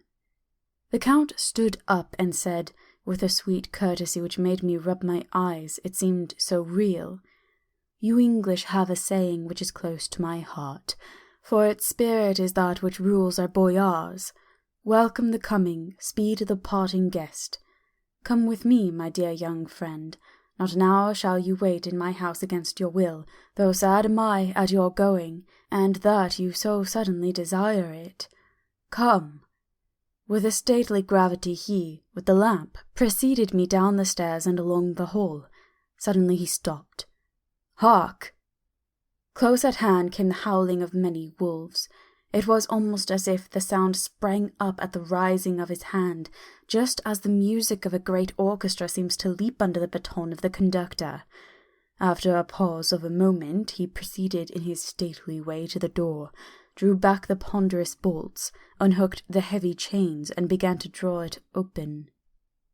To my intense astonishment, I saw that it was unlocked. Suspiciously, I looked all around, but could see no key of any kind. As the door began to open, the howling of the wolves without grew louder and angrier. Their red jaws with champing teeth and the blunt-clawed feet as they leapt came in through the opening door. I knew then that to struggle at the moment against the Count was useless. With such allies as these at his command, I could do nothing. But still the door continued slowly to open, and only the Count's body stood in the gap. Suddenly it struck me that this might be the moment and means of my doom. I was to be given to the wolves, and at my own instigation. There was a diabolical wickedness in the idea great enough for the Count, and as a last chance I cried out, "Shut the door, I shall wait until morning," and covered my face with my hands to hide my tears of bitter disappointment. With one sweep of his powerful arm, the Count threw the door shut, and the great bolts clanged and echoed through the hall as they shot back into their places. In silence, we returned to the library, and after a minute or two, I went to my own room. The last I saw of Count Dracula was his kissing his hand to me, with a red light of triumph in his eyes, and with a smile that Judas in hell might be proud of. When I was in my room and about to lie down, I thought I heard a whispering at my door. I went to it softly and listened. Unless my ears deceived me, I heard the voice of the Count. Back to your own place. Your time is not yet come. Wait. Have patience. Tonight is mine. Tomorrow night is yours." There was a low, sweet ripple of laughter, and in a rage I threw open the door and saw without the 3 terrible women licking their lips. As I appeared, they all joined in a horrible laugh and ran away. I came back to my room and threw myself on my knees. It is then so near the end. Tomorrow, Lord, help me and those whom I am dear. 30th June. Morning. These may be the last words I ever write in this diary. I slept till just before dawn, and when I woke I threw myself on my knees, for I determined that if death came, he should find me ready. At last I felt that subtle change in the air, and knew that morning had come. And then came the welcome cockcrow, and I felt that I was safe. With a glad heart I opened my door and ran down to the hall. I had seen that the door was unlocked, and now escape was before me. With hands that trembled with eagerness, I unhooked the chains and drew back the massive bolts. But the door would not move. Despair seized me. I pulled and pulled at the door, and it shook it till, massive as it was, it rattled in its casement. I could see the bolt shot. It had been locked after I left the Count. Then a wild desire took me to obtain that key at any risk, and I determined then and there to scale the wall again and gain the Count's room. He might kill me, but death now seemed the happier choice of evils. Without a pause I rushed up to the east window and scrambled down the wall, as before, into the Count's room. It was empty, but that was as I expected. I could not see a key anywhere, but the heap of gold remained. I went through the door in the corner and down the winding stair and along the dark passage to the old chapel. I knew now well enough where to find the monster I sought. The great box was in the same place, close against the wall, but the lid was laid on it, not fastened down, but with the nails ready in their places to be hammered home. I knew I must reach the body for the key, so I raised the lid and laid it back against the wall, and then I saw something which filled my very soul with horror. There lay the Count, but looking as if his youth had been half renewed, for the white hair and moustache were changed to a dark iron grey. The cheeks were fuller, and the white skin seemed ruby red underneath. The mouth was redder than ever, for on the lips were gouts of fresh blood, which trickled from the corners of the mouth and ran over the chin and neck. Even the deep, burning eyes seemed set amongst swollen flesh, for the lids and pouches underneath were bloated. It seemed as if the whole awful creature were simply gorged with blood. He lay like a filthy leech, exhausted with his repletion. I shuddered as I bent over to touch him, and every sense in me revolted at the contact, but I had to search or I was lost. The coming night might see my own body a banquet in a similar way to those horrid three. I felt all over the body, but no sign could I find of the key. Then I stopped and looked at the Count. There was a mocking smile on the bloated face which seemed to drive me mad. This was the being I was helping to transfer to London, where perhaps for centuries to come he might, amongst its teeming millions, satiate his lust for blood, and create a new and ever-widening circle of semi-demons to batten on the helpless. The very thought of it drove me mad. A terrible desire came upon me to rid the world of such a monster. There was no lethal weapon at hand, but I seized a shovel, which the workmen had been using to fill the cases, and lifting it high, struck with the edge downward at the hateful face. But as I did so the head turned, and the eyes fell full upon me, with all their blaze of basilisk horror. The sight seemed to paralyze me, and the shovel turned in my hand and glanced from the face, merely making a deep gash above the forehead. The shovel fell from my hand across the box, and as I pulled it away, the flange of blade caught the edge of the lid, which fell over again and hid the horrid thing from my sight.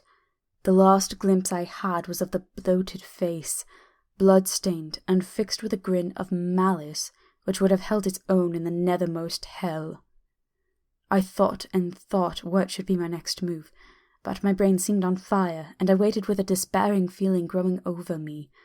As I waited, I heard in the distance a gypsy song sung by merry voices coming closer, and through their song the rolling heavy wheels and the cracking of whips. The Zgani and the Slovaks of whom the Count had spoken were coming. With a last look around and at the box which contained the vile body, I ran from the place and gained the Count's room, determined to rush out at the moment the door should be opened. With strained ears, I listened and heard downstairs the grinding of the key in the great lock and the falling back of the heavy door. There must have been some other means of entry, or someone had a key for one of the locked doors. Then there came the sound of many feet tramping, and dying away in some passage which sent up a clanging echo. I turned to run down again towards the vault, where I might find the new entrance, but at the moment there seemed to come a violent puff of wind, and the door to the winding stair blew to with a shock that set the dust from the lintels flying. When I ran to push it open, I found that it was hopelessly fast. I was again a prisoner, and the net of doom was closing around me more closely. As I write, there is in the passage below a sound of many tramping feet, and the crash of weights being set down heavily, doubtless the boxes with their freight of earth. There is a sound of hammering. It is the box being nailed down.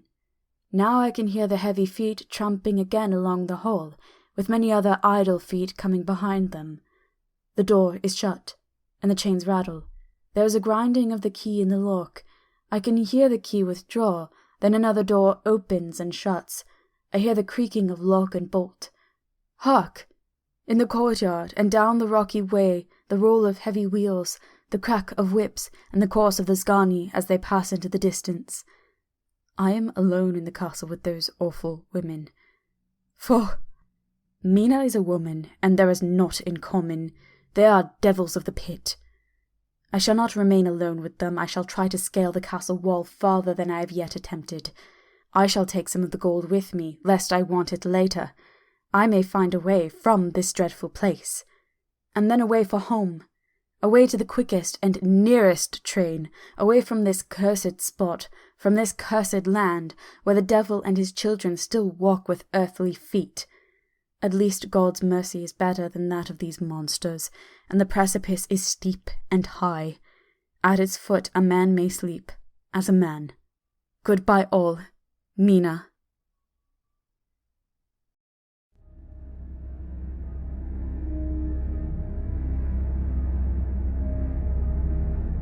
Chapter 5.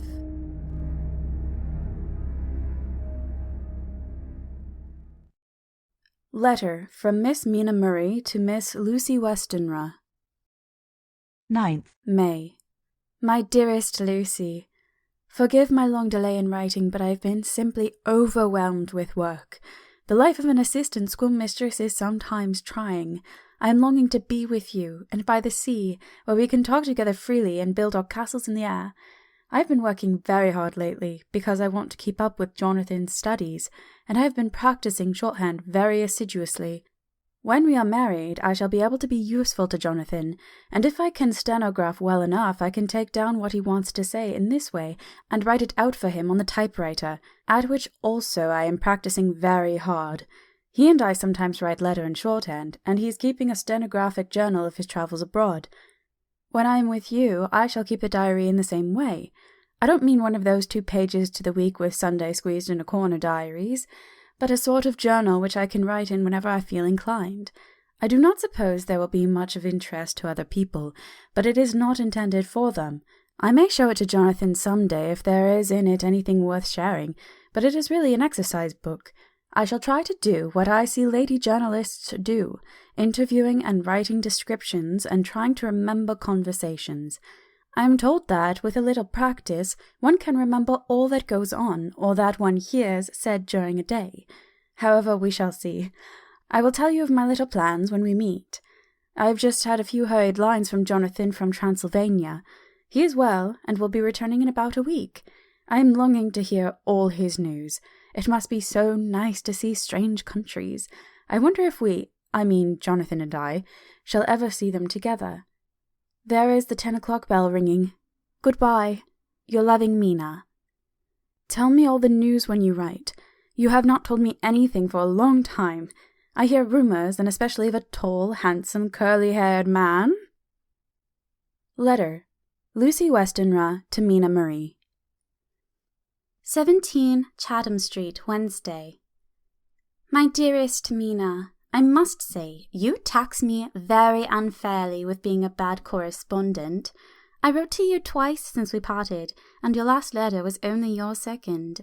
Besides, I have nothing to tell you. There is really nothing to interest you. Town is very pleasant just now, and we go a good deal to picture galleries for walks and rides in the park. As to the tall, curly-haired man, I suppose it was the one who was with me at the last pop. Someone has evidently been telling tales. That was Mr. Holmwood. He often comes to see us, and he and Mamma get on very well together. They have so many things to talk about in common. We met some time ago a man that would just do for you, if you are not already engaged to Jonathan. He has an excellent parti, being handsome, well off, and of good birth. He is a doctor, and really clever. Just fancy. He is only 29, and he has an immense lunatic asylum all under his own care. Mr. Holmwood introduced him to me, and he called here to see us, and often comes now. I think he is one of the most resolute men I ever saw, and yet the most calm. He seems absolutely imperturbable. I can fancy what a wonderful power he must have over his patients. He has a curious habit of looking one straight in the face, as if trying to read one's thoughts. He tries on this very much with me, but I flatter myself he has got a tough nut to crack. I know that from my glass. Do you ever try to read your own face? I do, and I can tell you it is not a bad study, and gives you more trouble than you can well fancy if you have never tried it. He says that I afford him a curious psychological study, and I humbly think I do. I do not, as you know, take sufficient interest in dress to be able to describe the new fashions. Dress is a bore. That is slang again, but never mind. Arthur says that every day.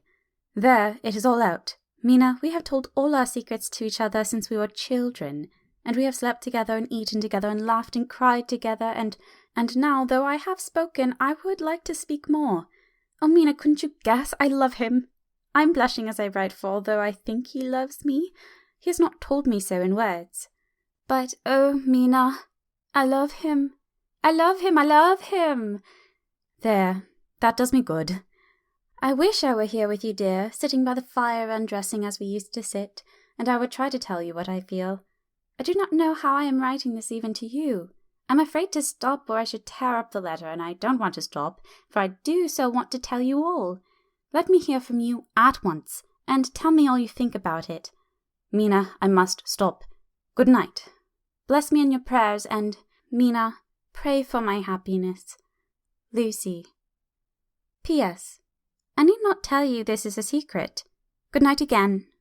L. Letter. Lucy Westenra to Mina Murray. 24th May. My dearest Mina, thanks and thanks and thanks again for your sweet letter. It was so nice to be able to tell you and to have your sympathy. My dear, it never rains, but it pours. How true the old proverbs are. Here am I, who shall be 20 in September, and yet I have never had a proposal till today, not a real proposal, and today I have had 3. Just fancy, 3 proposals in one day. Isn't it awful? I feel sorry, really and truly sorry, for 2 of the poor fellows. Oh, Mina, I'm so happy that I don't know what to do with myself. And 3 proposals. But for goodness sake, don't tell any of the girls, or they would be getting all sorts of extravagant ideas, imagining themselves injured and slighted if in their very first day at home they did not get 6 at least. Some girls are so vain. You and I, Mina dear, who are engaged and who are going to settle down soberly into old married women, can despise vanity. Well, I must tell you about the 3, but you must keep a secret, dear, from everyone. Except, of course, Jonathan. You will tell him, because I would, if I were in your place, certainly tell Arthur. A woman ought to tell her husband everything, don't you think so, dear? And I must be fair. Men like women, certainly their wives, to be quite as fair as they are, and women, I am afraid, are not always quite as fair as they should be. Well, my dear, number 1 came just before lunch. I told you of him, Dr. John Seward, the lunatic asylum man with the strong jaw and the good forehead. He was very cool outwardly, but was nervous all the same. He had evidently been schooling himself as to all sorts of little things, and remembered them, but he almost managed to sit down on his silk hat, which men don't generally do when they are cool, and then when he wanted to appear at ease he kept playing with the lancet in a way that made me nearly scream. He spoke to me, Mina, very straightforwardly. He told me how dear I was to him, though he had known me so little, and what his life would be with me to help and cheer him. He was going to tell me how unhappy he would be if I did not care for him, but when he saw me cry, he said that he was a brute and would not add to my present trouble. Then he broke off and asked if I could love him in time, and when I shook my head, his hands trembled, and then with some hesitation he asked me if I cared already for anyone else. He put it very nicely, saying he did not want to wring my confidence from me, but only to know, because if a woman's heart was free a man might have hope. And then Mina, I felt a sort of duty to tell him that there was someone.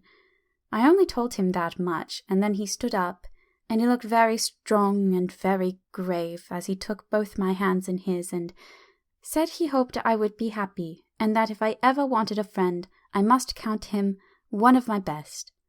Oh, Mina dear, I can't help crying.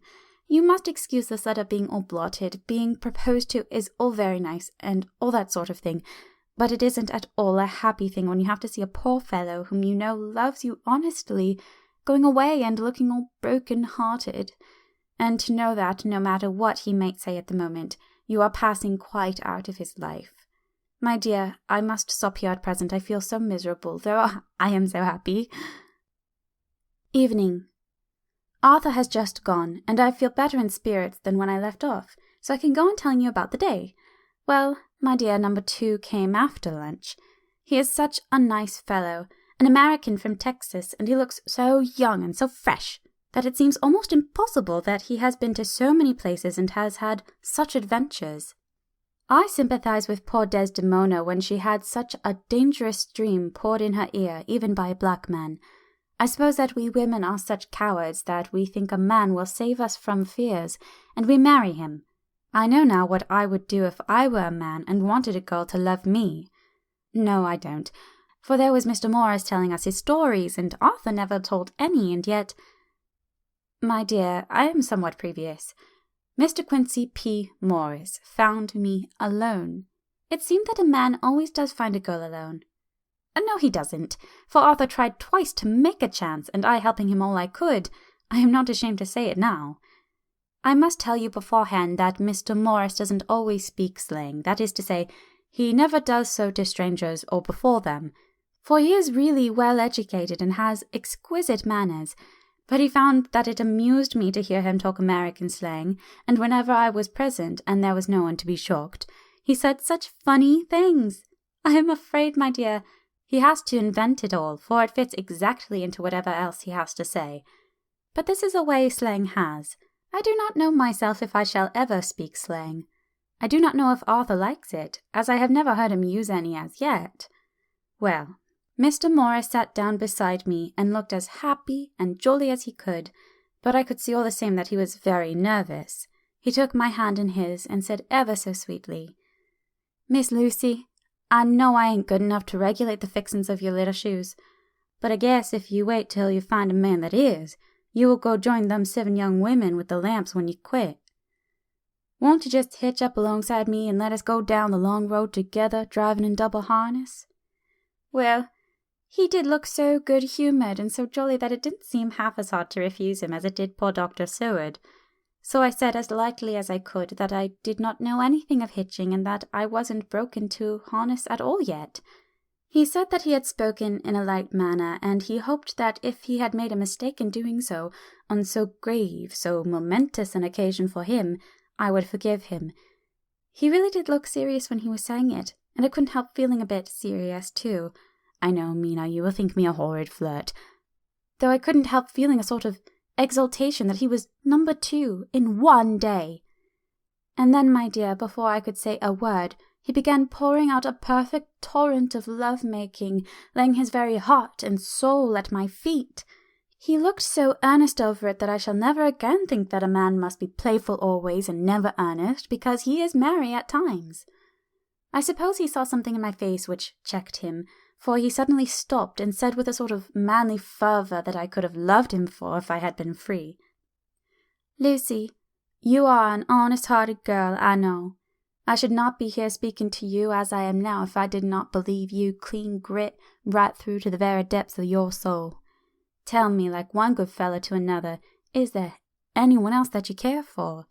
And if there is, I'll never trouble you a hair's breadth again, but will be, if you will let me, a very faithful friend." My dear Mina, why are men so noble when we women are so little worthy of them? Here was I, almost making fun of this great-hearted, true gentleman. I burst into tears. I am afraid, my dear, you will think this a very sloppy letter in more ways than one. And I really felt very badly. Why can't they let a girl marry 3 men, or as many as want her, and save all this trouble? But this is heresy, and I must not say it. I am glad to say that, though I was crying, I was able to look into Mr. Morris's brave eyes, and I told him out straight. Yes, there is someone I love, though he has not told me yet that he even loves me. I was right to speak to him so frankly, for quite a light came into his face, and he put out both his hands and took mine. I think I put them into his, and said in a hearty way, "That's my brave girl. It's better worth being late for a chance of winning you than being in time for any other girl in the world. Don't cry, my dear. If it's for me, I'm a hard nut to crack, and I take it standing up. If that other fellow doesn't know his happiness, well, he'd better look for it soon, or he'll have to deal with me. Little girl, your honesty and pluck have made me a friend, and that's rarer than a lover. It's more unselfish anyhow. My dear, I'm going to have a pretty lonely walk between this and Kingdom Come. Won't you give me one kiss? It'll be something to keep off the darkness now and then. You can, you know, if you like, for that other good fellow. He must be a good fellow, my dear, and a fine fellow, or you could not love him. Hasn't spoken yet. That quite won me, Mina, for it was brave and sweet of him, and noble too, to a rival, wasn't it? And he so sad. So I leant over and kissed him. He stood up with my 2 hands in his, and as he looked down into my face, I'm afraid I was blushing very much. He said, "Little girl, I hold your hand, and you've kissed me. And if these things don't make us friends, nothing ever will. Thank you for your sweet honesty to me, and goodbye." He wrung my hand, and taking up his hat, went straight out of the room without looking back, without a tear, or a quiver, or a pause, and I am crying like a baby. Oh, why must a man like that be made unhappy when there are lots of girls about who would worship the very ground he trod on? I know I would if I were free, only I don't want to be free. My dear, this quite upset me, and I feel I cannot write of happiness just at once after telling you of it, and I don't wish to tell of the number 3 until it can be all happy. Ever your loving, Lucy. P.S. Oh, about number 3. I needn't tell you of number 3, need I? Besides, it was all so confused. It seemed only a moment from his coming into the room till both his arms were around me, and he was kissing me. I am very, very happy, and I don't know what I have done to deserve it. I must only try in the future to show that I am not ungrateful to God for all his goodness to me in sending me such a lover, such a husband, and such a friend. Goodbye. Dr. Seward's Diary. Kept in phonograph. 25th May. Ebb tired in appetite today. Cannot eat, cannot rest, so diary instead. Since my rebuff of yesterday, I have a sort of empty feeling. Nothing in the world seems of sufficient importance to be worth the doing. As I knew the only cure for this sort of thing was work, I went down amongst the patients. I picked out one who has afforded me a study of much interest. He is so quaint that I am determined to understand him as well as I can. Today I seem to get nearer than ever before to the heart of his mystery. I questioned him more fully than I had ever done, with a view of making myself master of the facts of his hallucination. In my manner of doing it there was, I now see, something of cruelty. I seemed to wish to keep him to the point of his madness, a thing which I avoid with the patients as I would the mouth of hell. Memorandum. Under what circumstances would I not avoid the pit of hell? Omnia Rome venalia sunt. Hell has its price. Verbs up. If there be anything behind this instinct, it will be valuable to trace it afterwards accurately, so I had better commence to do so, therefore. R. M. Renfield, age 59. Sanguine temperament, great physical strength, morbidly excitable, periods of gloom, ending in some fixed idea which I cannot make out. I presume that the sanguine temperament itself and the disturbing influence end in a mentally accomplished finish, a possibly dangerous man. Probably dangerous if unselfish. In selfish men, caution is as secure an armor for their foes as for themselves. What I think on this point is, when self is the fixed point in the centripetal force is balanced with the centrifugal, when duty, a cause, etc., is the fixed point, the latter force is paramount, and only an accident, or a series of accidents, can balance it. Letter. Quincy P. Morris to Honorable Arthur Holmwood. 25th May. My dear Art, we've told yarns by the campfire in the prairies, and dressed one another's wounds after trying a landing at the Marquise's, and drunk healths on the shore of Titicaca. There are more yarns to be told, and other wounds to be healed, and another health to be drunk. Won't you let this be at my campfire tomorrow night? I have no hesitation in asking you, as I know a certain lady is engaged to a certain dinner party, and that you are free. There will only be one other, our old pal at the Korea, Jack Seward. He's coming too, and we both want to mingle our weeps over the wine cup, and to drink a health, with all our hearts, to the happiest man in all the wide world, who has won the noblest heart that God has made and the best worth winning. We promise you a hearty welcome, and a loving greeting, and a health as true as your own right hand. We shall both swear to leave you at home if you drink too deep, a certain pair of eyes. Come! Yours, as ever and always, Quincy P. Morris. Telegram from Arthur Holmwood to Quincy P. Morris. 26th May. Count me in every time. I bear messages which will make both your ears tingle. Art.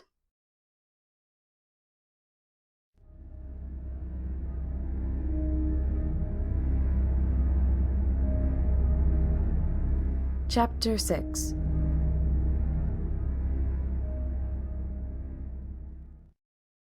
Mina Murray's Journal. 24th. July, Whitby. Lucy met me at the station looking sweeter and lovelier than ever, and we drove up to the house at the crescent in which they have rooms. This is a lovely place. The little river, the Esk, runs through a deep valley, which broadens out as it comes near the harbour. A great viaduct runs across with high piers, through which the view seems somehow further away than it really is. The valley is beautifully green, and it is so steep that when you are on the high land on either side, you look right across it, unless you are near enough to see down. The houses of the old town, the side away from us, are all red-roofed, and seem piled up one over the other anyhow, like the pictures we see of Nuremberg. Right over the town is the ruin of Whitby Abbey, which was sacked by the Danes, and which is the scene of part of Marmion, where the girl was built up in the wall. It is a most noble ruin of immense size and full of beautiful and romantic bits. There is a legend that a white lady is seen in one of the windows. Between it and the town there is another church, the parish one, round which is a big graveyard, all full of tombstones. This is, to my mind, the nicest spot in Whitby, for it lies right over the town and has a full view of the harbour and all up the bay to where the headland called Kettleness stretches out into the sea. It descends so steeply over the harbour that part of the bank has fallen away, and some of the graves have been destroyed. In one place, part of the stonework of the grave stretches out over the sandy pathway far below. There are walks with seats beside them through the churchyard, and people go and sit there all day long looking at the beautiful view and enjoying the breeze. I shall come and sit here very often myself and work. Indeed, I am writing now, with my book on my knee, and listening to the talk of 3 old men who are sitting beside me. They seem to do nothing all day but sit up here and talk. The harbour lies below me, with, on the far side, one long granite wall stretching out into the sea, with a curve outwards at the end of it, in the middle of which is a lighthouse. A heavy sea-wall runs along outside of it. On the near side, the sea-wall makes an elbow crooked inversely, and its end, too, has a lighthouse. Between the 2 piers there is a narrow opening into the harbour, which then suddenly widens. It is nice at high water, but when the tide is out it shoals away to nothing, and there is merely the steam of the Esk, running between banks of sand, with rocks here and there. Outside the harbour on this side there rises for about half a mile a great reef, the sharp edge of which runs straight out from behind the south lighthouse. At the end of it is a buoy with a bell, which swings in bad weather and sends a mournful sound on the wind. They have a legend here that when a ship is lost bells are heard out at sea. I must ask the old man about this. He is coming this way. He is a funny old man. He must be awfully old, for his face is all gnarled and twisted like the bark of a tree. He tells me that he is nearly 100, and that he was a sailor in the Greenland fishing fleet when Waterloo was fought. He is, I am afraid, a very sceptical person, for when I asked him about the bells at sea and the white lady at the Abbey, he said very briskly, "I wouldn't fash mezel about them, miss. Them things be all wore out. Mind, I don't say that they never was, but I do say that they wasn't in my time. They be all very well for comers and trippers and the like, but not for a nice young lady like you. Them feet folks from York and Leeds that be always eating cured herrings and drinking tea and looking out to buy cheap jet would creed out. I wonder myself he'd be bothered telling lies to them. Even the newspapers, which is full of fool talk. I thought he would be a good person to learn interesting things from, so I asked him if he would mind telling me something about the whale fishing in the old days. He was just setting himself to begin when the clock struck 6, whereupon he laboured to get up and said, I must be gang words home now, miss. My granddaughter doesn't like to be kept waiting when the tea is ready, for it takes me time to cram 11 degrees, and there be a many of 'em in, miss, I look to Billy Timber early by the clock. He hobbled away, and I could see him hurrying as well as he could down the steps. The steps are a great feature on the place. They lead from the town up to the church. There are hundreds of them. I do not know how many, and they wind up in a delicate curve. The slope is so gentle that a horse could easily walk up and down them. I think they must originally have had something to do with the abbey. I shall go home too. Lucy went out visiting with her mother, and as they were only duty calls, I did not go.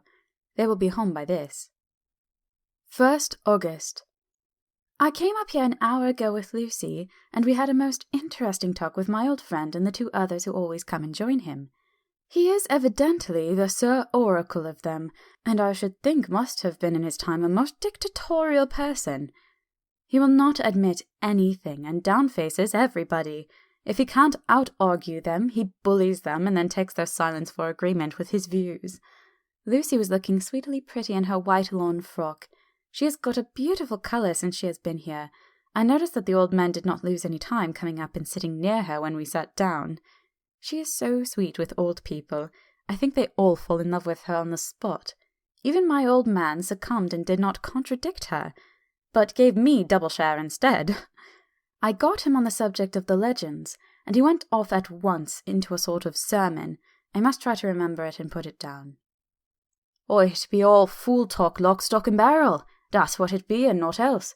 These bounds and wafts and boggos and bargas and buggles and all in them is only fit to set barons and dizzy women a belder in. They be not but airblebs. They and all grims and signs and warnings be all invented by parsons and ilson buck bodies and railway toters to scare and scunner haffins and get folks to do something that they don't other incline to. It makes me orful to think of them. Why, it's them that, not content with printing lies on paper and preaching them out of pulpits, does want to be cutting them on the tombstones. Look here all around you, and what arse ye will. All them steens holding up their heads as well as they can out of their pride, as a cant, simply tumbling down with the weight of the lies wrote on them. Here lies the body, or sacred to the memory, wrote on all of them, and yet nigh in half of them there bean't no bodies at all, and the memories of them bean't cared a pinch of snuff about, much less sacred. Lies all of them, nothing but lies of one kind or another. My God, but it'll be a queer scoutement at the day of judgment when they come tumbling up their death sarks, all duped together and trying to drag their teamsteens with them to prove how good they was, some of them trembling and dithering with their hands that dozen and slippy from lying in the sea, that they can't even keep their grub of them. I could see from the old fellow's self-satisfied air, and the way in which he looked around for approval of his cronies, that he was showing off, so I put in a word to keep him going. Oh, Mr. Swells, you can't be serious. Surely these tombstones are not all wrong? Yoblins, there may be a poorish few not wrong, saving where they make out the people too good, for there be folk that do tinker Bum will be like to see, if it only be their own. The whole thing be only lies. Now look you here. You come here a stranger, and you see this kirkgard. I nodded, for I thought it better to assent, though I did not quite understand his dialect. I knew it had something to do with the church. He went on. And you consait that all these steens be aboon folks that happened here snod and snug? I assented again. Then that be just where the lie comes in. Why, there be scores of these lay beds that be as toom as old Don's back books on Friday night. He nudged one of his companions, and they all laughed. And my gug, how could they be otherwise? Look at that one, the aftest abaft the beer bank. Read it. I went over and read. Edward Spencer, Master Mariner, murdered by pirates off the coast of the Andres, April 1854, age 30. When I came back, Mr. Swales went on. Who brought him home, I wonder, to hap him here? Murdered off the coast of the Andres, and you conceited his body lay under. Why, I could name ye a dozen whose bones lie in the Greenland seas above." He pointed northwards. "Or where the currents may have drifted 'em. There be the steens around ye. Ye can with your young eyes read the small print of the loys from here. This Braithwaite Lowry. I knew his father. Lost in the lively off Greenland in 20. Or Andrew Woodhouse, drowned in the same seas in 1777. Or John Paxton, drowned off Cape Farewell a year later. Or old John Rowlings, whose grandfather sailed with me, drowned in the Gulf of Finland in 50. Do you think that all these men will have to make a rush to Whitby when the trumpet sounds? I have me antherums about it. I tell ye that when they got here they'd be jumbling and jostling one another that way, and it'd be like a fight up upon the ice in the old days, when we'd be at one another from daylight to dark and trying to tie up our cuts by the light of the Aurora Borealis." This was evidently local pleasantry, for the old man cackled over it, and his cronies joined in with gusto. "But," I said, "surely you're not quite correct, for you start on the assumption that all the poor people, all their spirits, will have to take their tombstones with them on the Day of Judgment.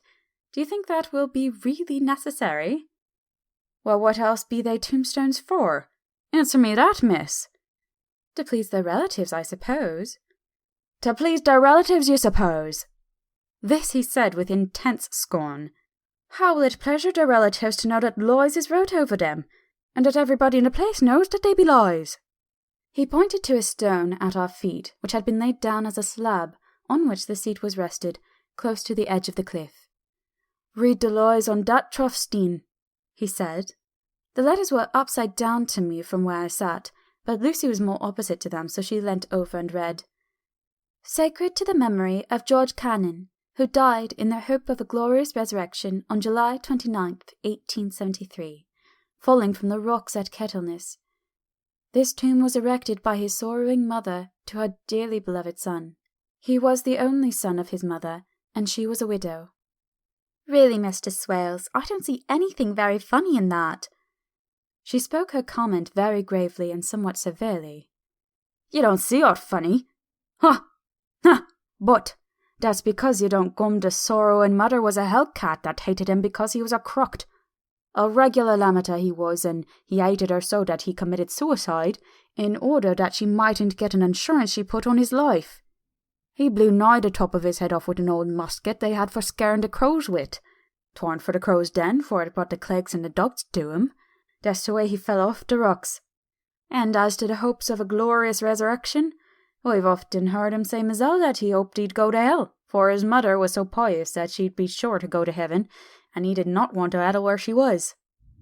Now, isn't that steen at any rate?" He hammered it with his stick as he spoke. "A pack of lies. And won't it make Gabriel cackle when Geordie comes a panting up the grease with the tombstone bounced on his hump, and asks to be took as evidence?"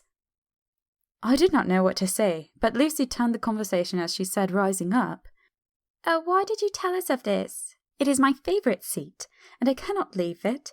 And now I find I must go on sitting over the grave of a suicide." "Oh, that won't harm you, my pretty. And it may make poor Geordie gladsome to have so trim a lass sitting on his lap. That won't hurt ye. Why, I've sat here off and on for nigh 20 years past, and it hasn't done me no harm. Don't ye fash about them as lies under ye, or that doesn't lie there either. It'll be time for ye to be getting scart when ye see the tombstones all run away with, and the place as bare as a stubble field. Oh, there's the clock, and I must be gang. My service to ye, ladies." And off he hobbled. Lucy and I sat a while, and it was all so beautiful before us that we took hands as we sat, and she told me all over again about Arthur and their coming marriage. That made me just a little heartsick, for I haven't heard from Jonathan in a whole month. The same day. I came up here alone, for I am very sad. There was no letter for me. I hope there cannot be anything the matter with Jonathan. The clock has just struck 9. I see the lights scattered all over town, sometimes in rows where the streets are, and sometimes singly. They run right up the Esk and die away in the curve of the valley. To my left, the view is cut off by a black line of roof of the old house next to the abbey. The sheep and lambs are bleating in the fields away behind me, and there is a clatter of donkeys' hooves up the paved road below. The band on the pier is playing a harsh waltz in good time, and further along the quay there is a Salvation Army meeting in the back street. Neither of the bands hear the other, but up here I hear and see them both.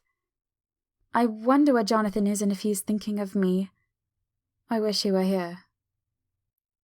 Dr. Seward's Diary. 5th June.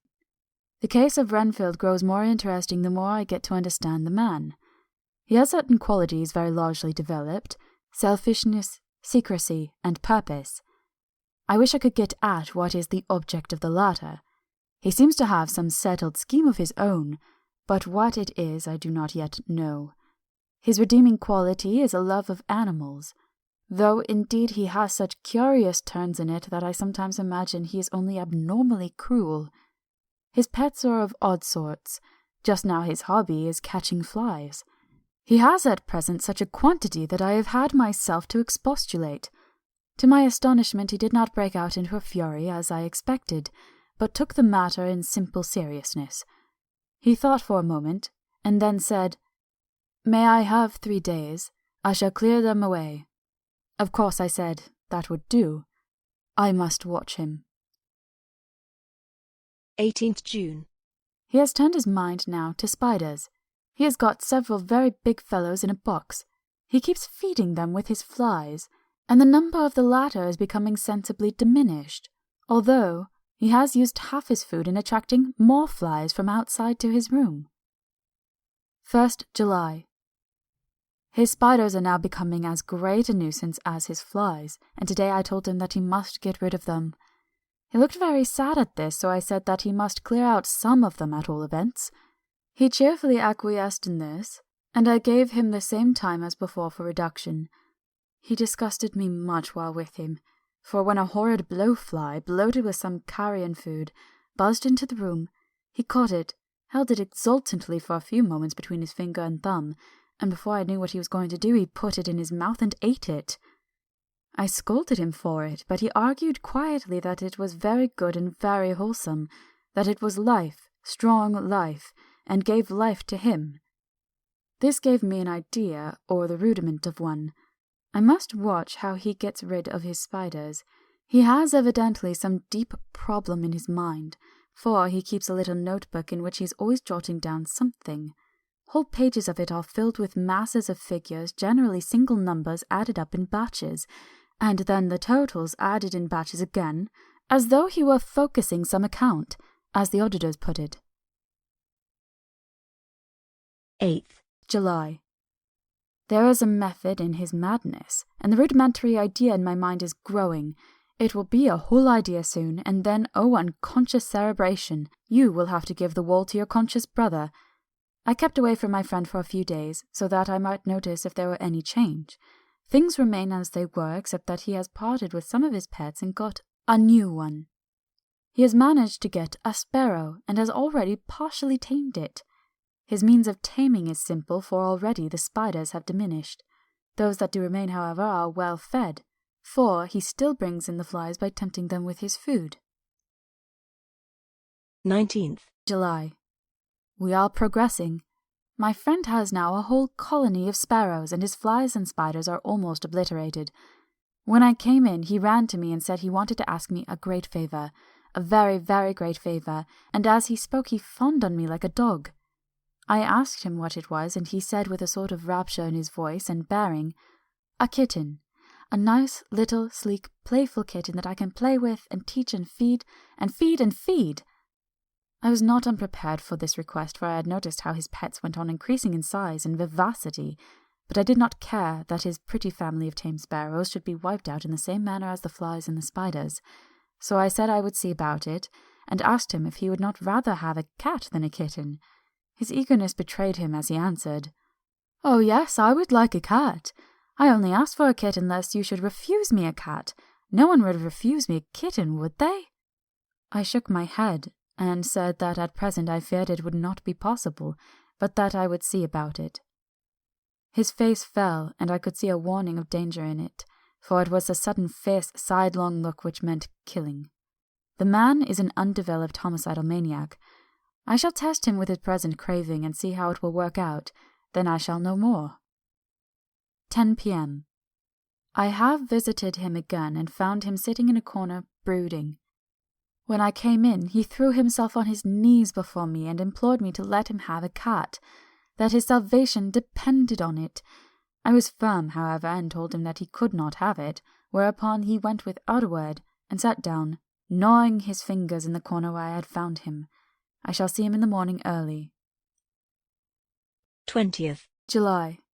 Visited Renfield very early before the attendant went on his rounds. Found him up and humming a tune. He was spreading out his sugar which he had saved in the window and was manifestly beginning his fly-catching again, and beginning it cheerfully, and with a good grace. I looked around for his birds, and not seeing them asked him where they were. He replied, without turning round, that they had all flown away. There were a few feathers about the room, and on his pillow a drop of blood. I said nothing, but went and told the keeper to report to me if there were anything odd about him during the day. 11 a.m. The attendant has just been to me and said that Renfield has been very sick and has disgorged a whole lot of feathers. My belief is, doctor, he said, that he has eaten his birds, and that he just took and ate them raw. 11 p.m. I gave Renfield a strong opiate tonight, enough to make him sleep, and took away his pocketbook to look at it. The thought that has been buzzing around my brain lately is complete and the theory proved. My homicidal maniac is of a peculiar kind. I shall have to invent a new classification for him, and call him a zoophagous, life-eating maniac. What he desires is to absorb as many lives as he can, and he has laid himself to achieve it in a cumulative way. He gave many flies to one spider and many spiders to one bird, and then wanted a cat to eat the many birds. What would have been his later steps?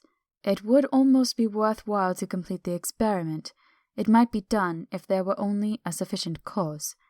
Men sneered at vivisection, and yet look at its results today. Why not advance science in its most difficult and vital aspect, the knowledge of the brain? Had I even the secret of one such mind, did I hold the key to the fancy of even one lunatic, I might advance my own branch of science to a pitch compared with which Burdon Sanderson's physiology or Ferrier's brain knowledge would be as nothing. If only there were a sufficient cause.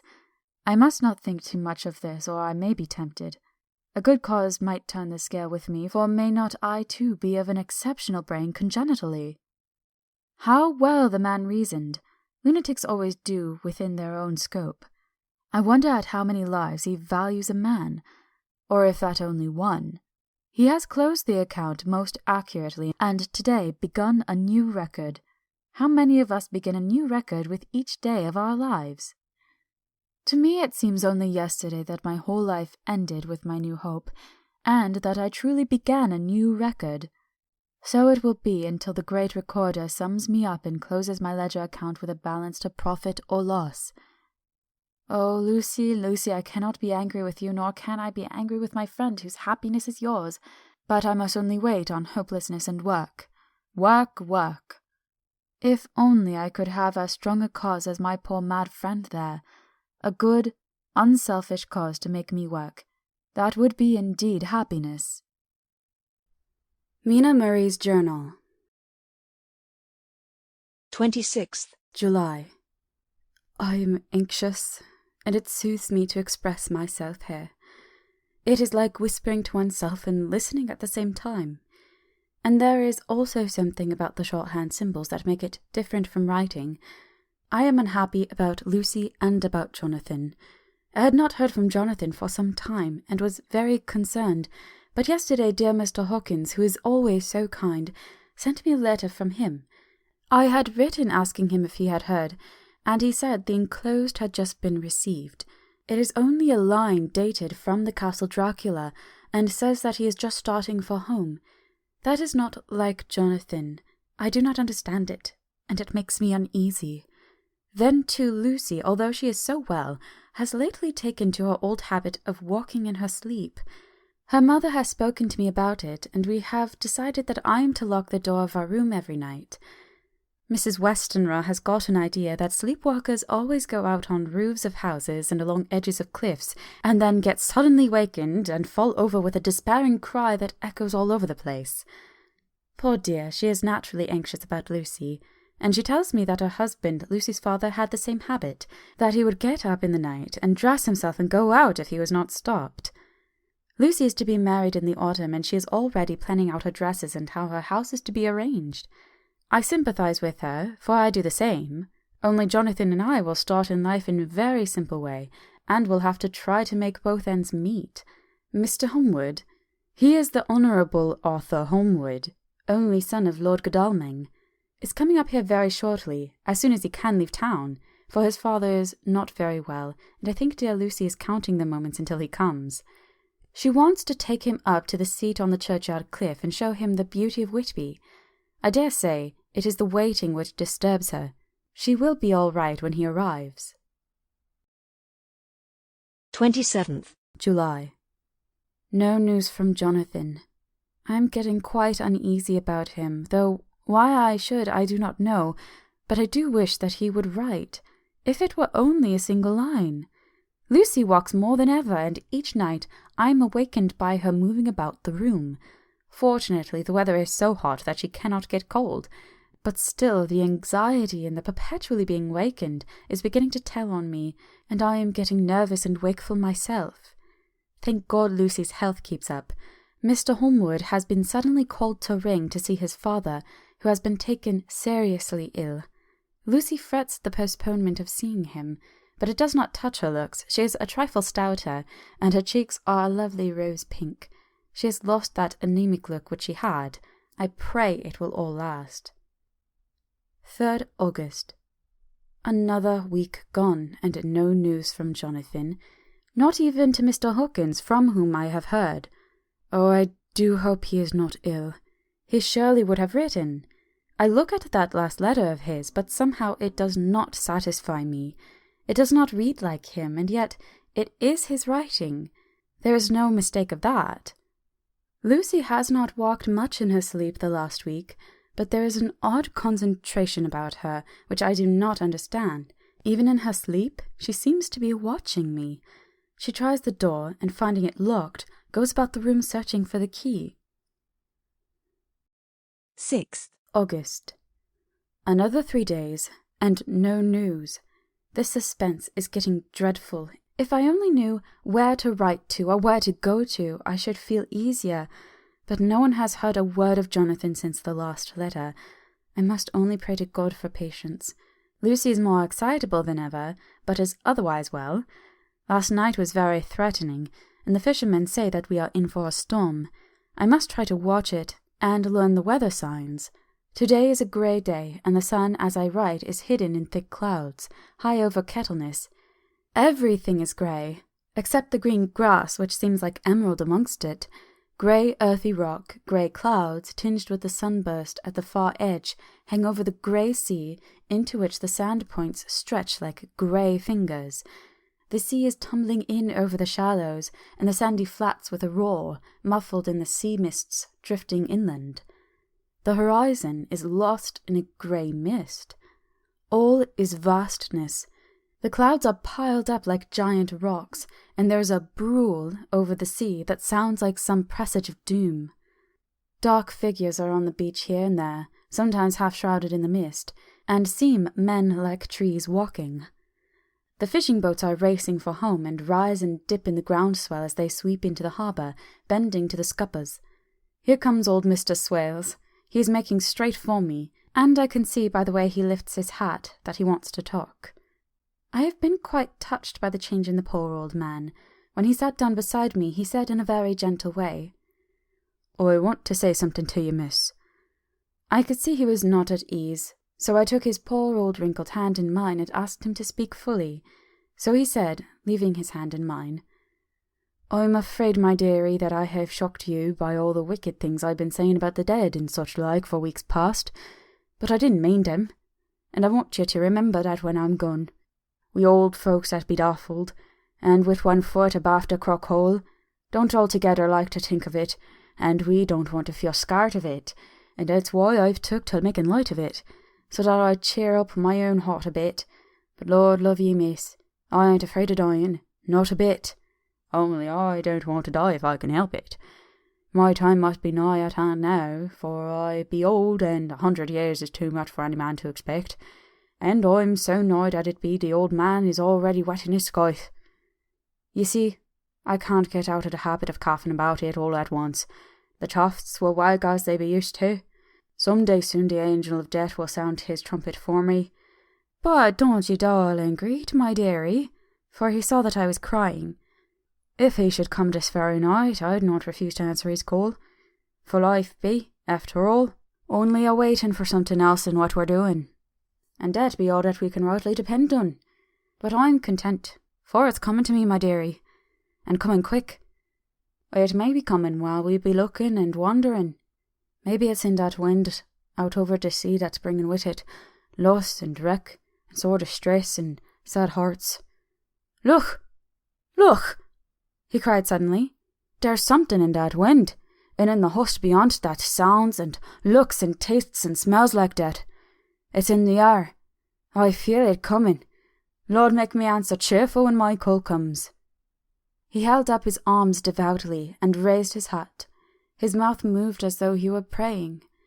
After a few minutes' silence, he got up, shook hands with me, and blessed me, and said goodbye, and hobbled off. It all touched me and upset me very much. I was glad when the coast guard came along with his spyglass under his arm. He stopped to talk with me, as he always does, but all the time kept looking at a strange ship. I can't make her out, he said. She's a Russian, by the look of her, but she's knocking about in the queerest way. She doesn't know her mind a bit. She seems to see the storm coming, but can't decide whether to run up north in the open or to put in here. Look there again! She has steered mighty strangely, for she doesn't mind the hand on the wheel, changes about with every puff of the wind. We'll hear more of her before this time tomorrow.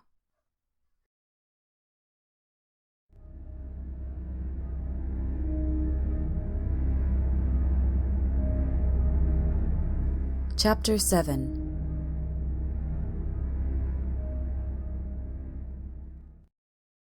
Cutting from the Daily Graph, 8th August. Pasted in Mina Murray's journal. From a correspondent. Whitby. One greatest and suddenest storms on record has just been experienced here, with results both strange and unique.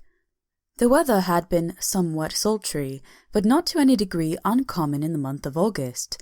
Saturday evening was as fine as was ever known, and the great body of holiday-makers laid out yesterday for visits to Mulgrave Woods, Robin Hood's Bay, Rig Mill, Runswick, Staithes, and the various trips in the neighbourhood of Whitby.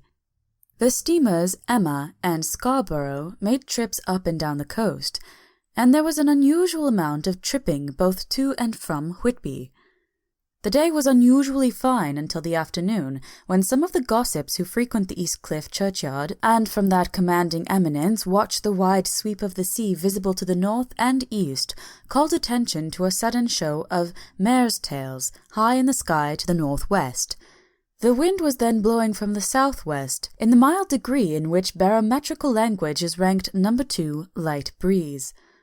The coast guard on duty at once made report, and one old fisherman, who for more than half a century has kept watch on weather signs from the East Cliff, foretold in an emphatic manner the coming of a sudden storm.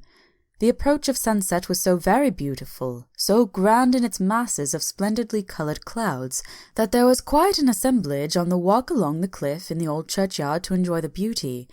Before the sun dipped below the black mass of Kettleness, standing boldly athwart the western sky, its downward way was marked by myriad clouds of every sunset colour, flame, purple, pink, green, violet, and all the tints of gold, with here and there masses not large but of seemingly absolute blackness, in all sorts of shapes as well outlined as colossal silhouettes. The experience was not lost on the painters, and doubtless some of the sketches of the Prelude to the Great Storm will grace the R.A. and R.I. walls in May next.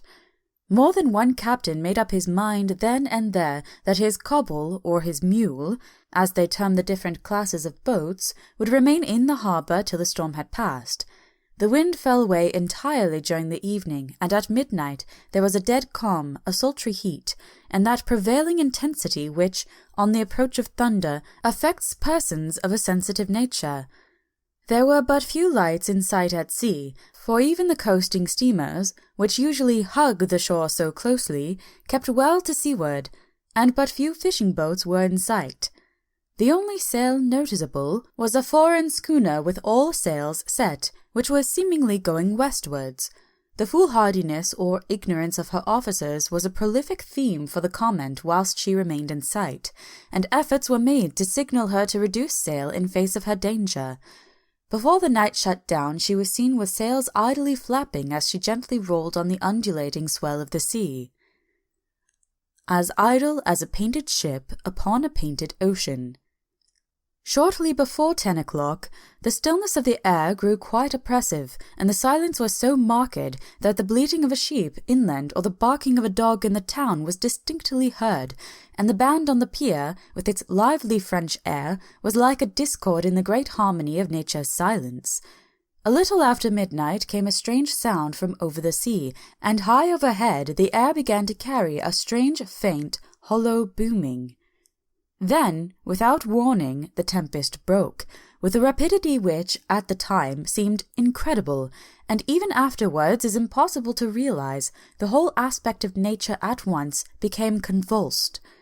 The waves rose in growing fury, each overtopping its fellow, till in a very few minutes the lately glassy sea was like a roaring and devouring monster. White-crested waves beat madly on the level sands, and rushed up the shelving cliffs. Others broke over the piers, and with their spume swept the lanthorns of the lighthouses which rise from the end of either pier of Whitby harbour. The wind roared like thunder, and blew with such force that it was with difficulty that even strong men kept their feet, or clung with grim clasp to the iron stanchions. It was found necessary to clear the entire piers from the mass of onlookers, or else the fatalities of the night would have been increased manifold.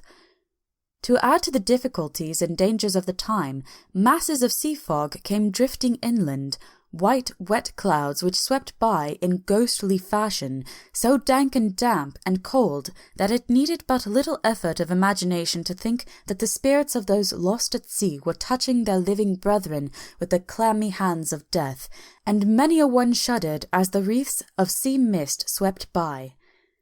At times the mist cleared, and the sea for some distance could be seen in the glare of the lightning, which now came thick and fast, followed by such sudden peals of thunder that the whole sky overhead seemed trembling under the shock of the footsteps of the storm. Some of the scenes thus revealed were of immeasurable grandeur and of absorbing interest, the sea running mountains high, threw skywards with each wave mighty masses of white foam, which the tempest seemed to snatch at and whirl away into space. Here and there a fishing boat with a rag of sail running madly for shelter before the blast, now and again the white wings of a storm-tossed seabird. On the summit of the east cliff, the new searchlight was ready for experiment, but had not yet been tried. The officers in charge of it got it into working order, and in the pauses of the inrushing mist swept it with the surface of the sea. Once or twice its service was most effective, as when a fishing boat, with gunwale under water, rushed into the harbour, able by the guidance of the sheltering light to avoid the danger of dashing against the piers.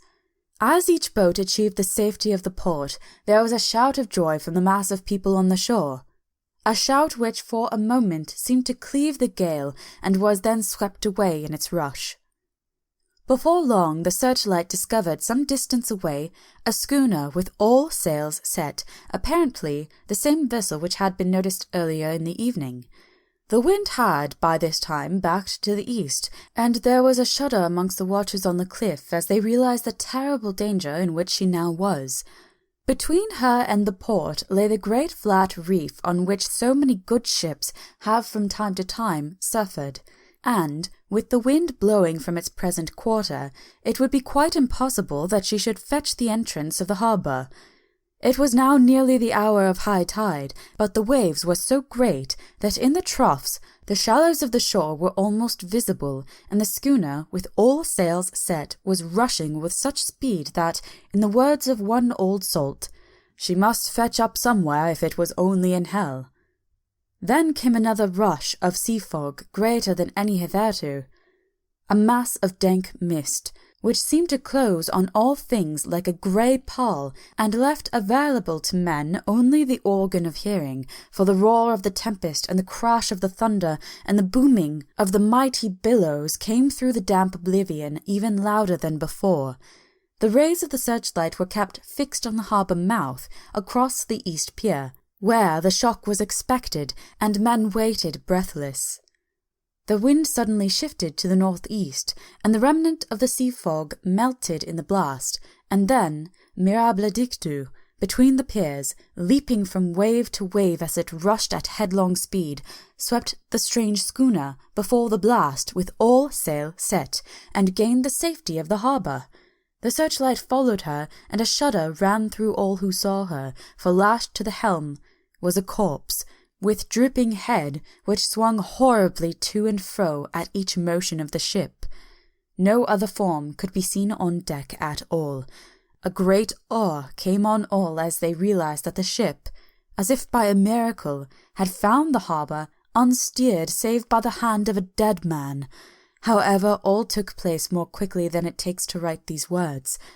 The schooner paused not, but rushing across the harbour, pitched herself on that accumulation of sand and gravel washed by many tides and many storms into the southeast corner of the pier, jutting under the east cliff, known locally as Tate Hill Pier. There was, of course, a considerable concussion as the vessel drove up on the sand heap. Every spar, rope, and stay was strained, and some of the top hammer came crashing down. But strangest of all, the very instant the shore was touched, an immense dog sprang up on deck from below, as if shot up by the concussion, and, running forward, jumped from the bow on the sand, making straight for the steep cliff, where the churchyard hangs over the laneway to the east pier so steeply that some of the flat tombstones, thruffsteins, or through-stones, as they call them in the Whitby vernacular, actually project over where the sustaining cliff has fallen away. It disappeared in the darkness, which seemed intensified just beyond the focus of the searchlight. It so happened that there was no one at the moment on Tate Hill Pier, as all those whose houses are in close proximity were either in bed or were out on the heights above. Thus, the coastguard on duty on the eastern side of the harbour, who at once ran down to the little pier, was the first to climb on board. The men working the searchlight, after scouring the entrance of the harbour without seeing anything, then turned the light on the derelict and kept it there. The coastguard ran aft, and when he came beside the wheel bent over to examine it, and recoiled at once as though under some sudden emotion. This seemed to pique general curiosity, and quite a number of people began to run. It is a good way round from the west cliff by the drawbridge to Tate Hill Pier, but your correspondent is a fairly good runner and came well ahead of the crowd. When I arrived, however, I found already assembled on the pier a crowd whom the coastguard and police refused to allow to come on board. For the courtesy of the chief boatman, I was, as your correspondent, permitted to climb on deck, and was one of a small group who saw the dead seaman whilst actually lashed to the wheel. It was no wonder that the coastguard was surprised, or even awed, for not often can such a sight have been seen. The man was simply fastened by his hands, tied one over the other, to a spoke of the wheel between the inner hand and the wood was a crucifix, the set of beads on which was fastened being around both wrists and wheel, and all kept fast by the binding cords. The poor fellow may have been seated at one time, but the flapping and the buffeting of the sails had worked through the rudder of the wheel and dragged him to and fro, so that the cords with which he was tied had cut the flesh to the bone. Accurate note was made of the state of things, and a doctor, Surgeon J. M. Caffin, of 33 East Eliot Place, who came immediately after me, declared, after making examination, that the man must have been dead for quite 2 days. In his pocket was a bottle, carefully corked, empty save for a little roll of paper, which proved to be the addendum to the log. The Coast Guard said the man must have tied up his own hands, fastening the knots with his teeth. The fact that a Coast Guard was the first on board may save some complications later on in the Admiralty Court, for Coast Guards cannot claim the salvage which is the right of the first civilian entering on a derelict. Already, however, the legal tongues are wagging, and one young law student is loudly asserting that the rights of the owner are already completely sacrificed, his property being held in contravention of the statutes of Mortmain, since the tiller, an emblem ship, if not proof of delegated possession, is held in a dead hand. It is needless to say that the dead steersman has been reverently removed from the place where he held his honourable watch and ward till death, a steadfastness as noble as that of the young Casabianca, and placed in the mortuary to await inquest.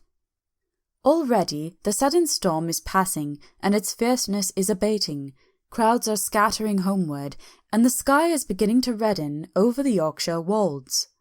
I shall send, in time for your next issue, further details of the derelict ship which found her way so miraculously into harbour in the storm. Whitby, 9th August. The sequel to the strange arrival of the derelict in the storm last night is almost more startling than the thing itself. It turns out that the schooner is a Russian from Varna, and is called the Demeter. She is almost entirely in ballast of silver sand, and only a small amount of cargo, a number of great wooden boxes filled with mould. This cargo was consigned to a Whitby solicitor, Mr. S. F. Billington, of 7, the Crescent, who this morning went aboard and formally took possession of the goods consigned to him. The Russian consul, too, acting for the charter party, took formal possession of the ship, and paid all harbour dues, etc. Nothing is talked about here today except the strange coincidence. The officials of the Board of Trade have been most exacting in seeing that every compliance has been made with existing regulations. As the matter is to be a 9 days' wonder, they are evidently determined that there shall be no cause of after complaint. A good deal of interest was abroad concerning the dog which landed when the ship struck, and more than a few members of the SPCA, which is very strong in Whitby, have tried to befriend the animal. To the general disappointment, however, it was not to be found. It seems to have disappeared entirely from the town. It may be that it was frightened and made its way on to the moors, where it is still hiding in terror. There are some who look with dread on such a possibility, lest later on it should in itself become a danger, for it is evidently a fierce brute. Early this morning a large dog, a half-bred mastiff belonging to a coal merchant close to Tatia Pier, was found dead in the roadway opposite to its master's yard. It had been fighting, and manifestly had had a savage opponent, for its throat was torn away and its belly was slit open as if with a savage claw. Later. By the kindness of the Board of Trade Inspector, I have been permitted to look over the logbook of the Demeter, which was in order up to within 3 days, but contained nothing of special interest except as to the facts of missing men. The greatest interest, however, is with regard to the paper found in the bottle, which was today produced at the inquest, and a more strange narrative than the two between them unfold it has not been my lot to come across. As there is no motive for concealment, I am permitted to use them, and accordingly send you a rescript simply omitting technical details of seamanship and supercargo. It almost seems as though the captain had been seized with some kind of mania before he had got well into blue water, and that this had developed persistently throughout the voyage. Of course my statement must be taken cum grano, since I am writing from the dictation of a clerk of the Russian consul, who kindly translated for me, time being short. Log of the Demeter. Larna to Whitby. Written 18 July. Things so strange happening that I shall keep accurate note henceforth till we land. On 6 July we finished taking in cargo, silver, sand, and boxes of earth. At noon set sail. East wind, fresh. Crew, 5 hands, 2 mates, cook, and myself, captain. On 11 July, at dawn, entered Bosphorus, boarded by Turkish custom officers, Bekshish, all correct, underway at 4 p.m. On 12 July, through Dardanelles, more custom officers and flag boat of guarding squadron, Bekshish again. Work of officers thorough but quick. Want us off soon. At dark passed into archipelago. On 13 July, past Cape Matapan. Crew dissatisfied about something, seemed scared, but would not speak out. On 14 July was somewhat anxious about crew. Men, all steady fellows who sailed with me before. Mate could not make out what was wrong. They only told him that there was something, and crossed themselves. Mate lost temper with one of them that day and struck him. Expected fierce quarrel, but all was quiet. On 16 July, mate reported in the morning that one of crew, Petrovsky, was missing. Could not account for it. Took larboard watch 8 bells last night. Was relieved by Abramov, but did not go to bunk. Men more downcast than ever. All said they expected something of the kind, but would not say more than that there was something aboard. Mate getting very impatient with them. Feared some trouble ahead. On 17 July, yesterday, one of the men, Corrinne, came to my cabin and, in an awestruck way, confided to me that he thought there was a strange man aboard the ship. He said that in his watch he had been sheltering behind the deckhouse, as there was a rainstorm, when he saw a tall, thin man who was not like any of the crew come up to the companionway and go along the deck forward and disappear.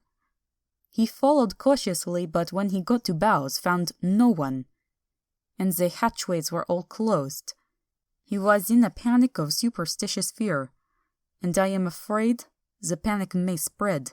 To allay it, I shall today search entire ship carefully from stem to stern. Later in the day I got together the whole crew and told them, as they evidently thought there was someone in the ship, we would search from stem to stern.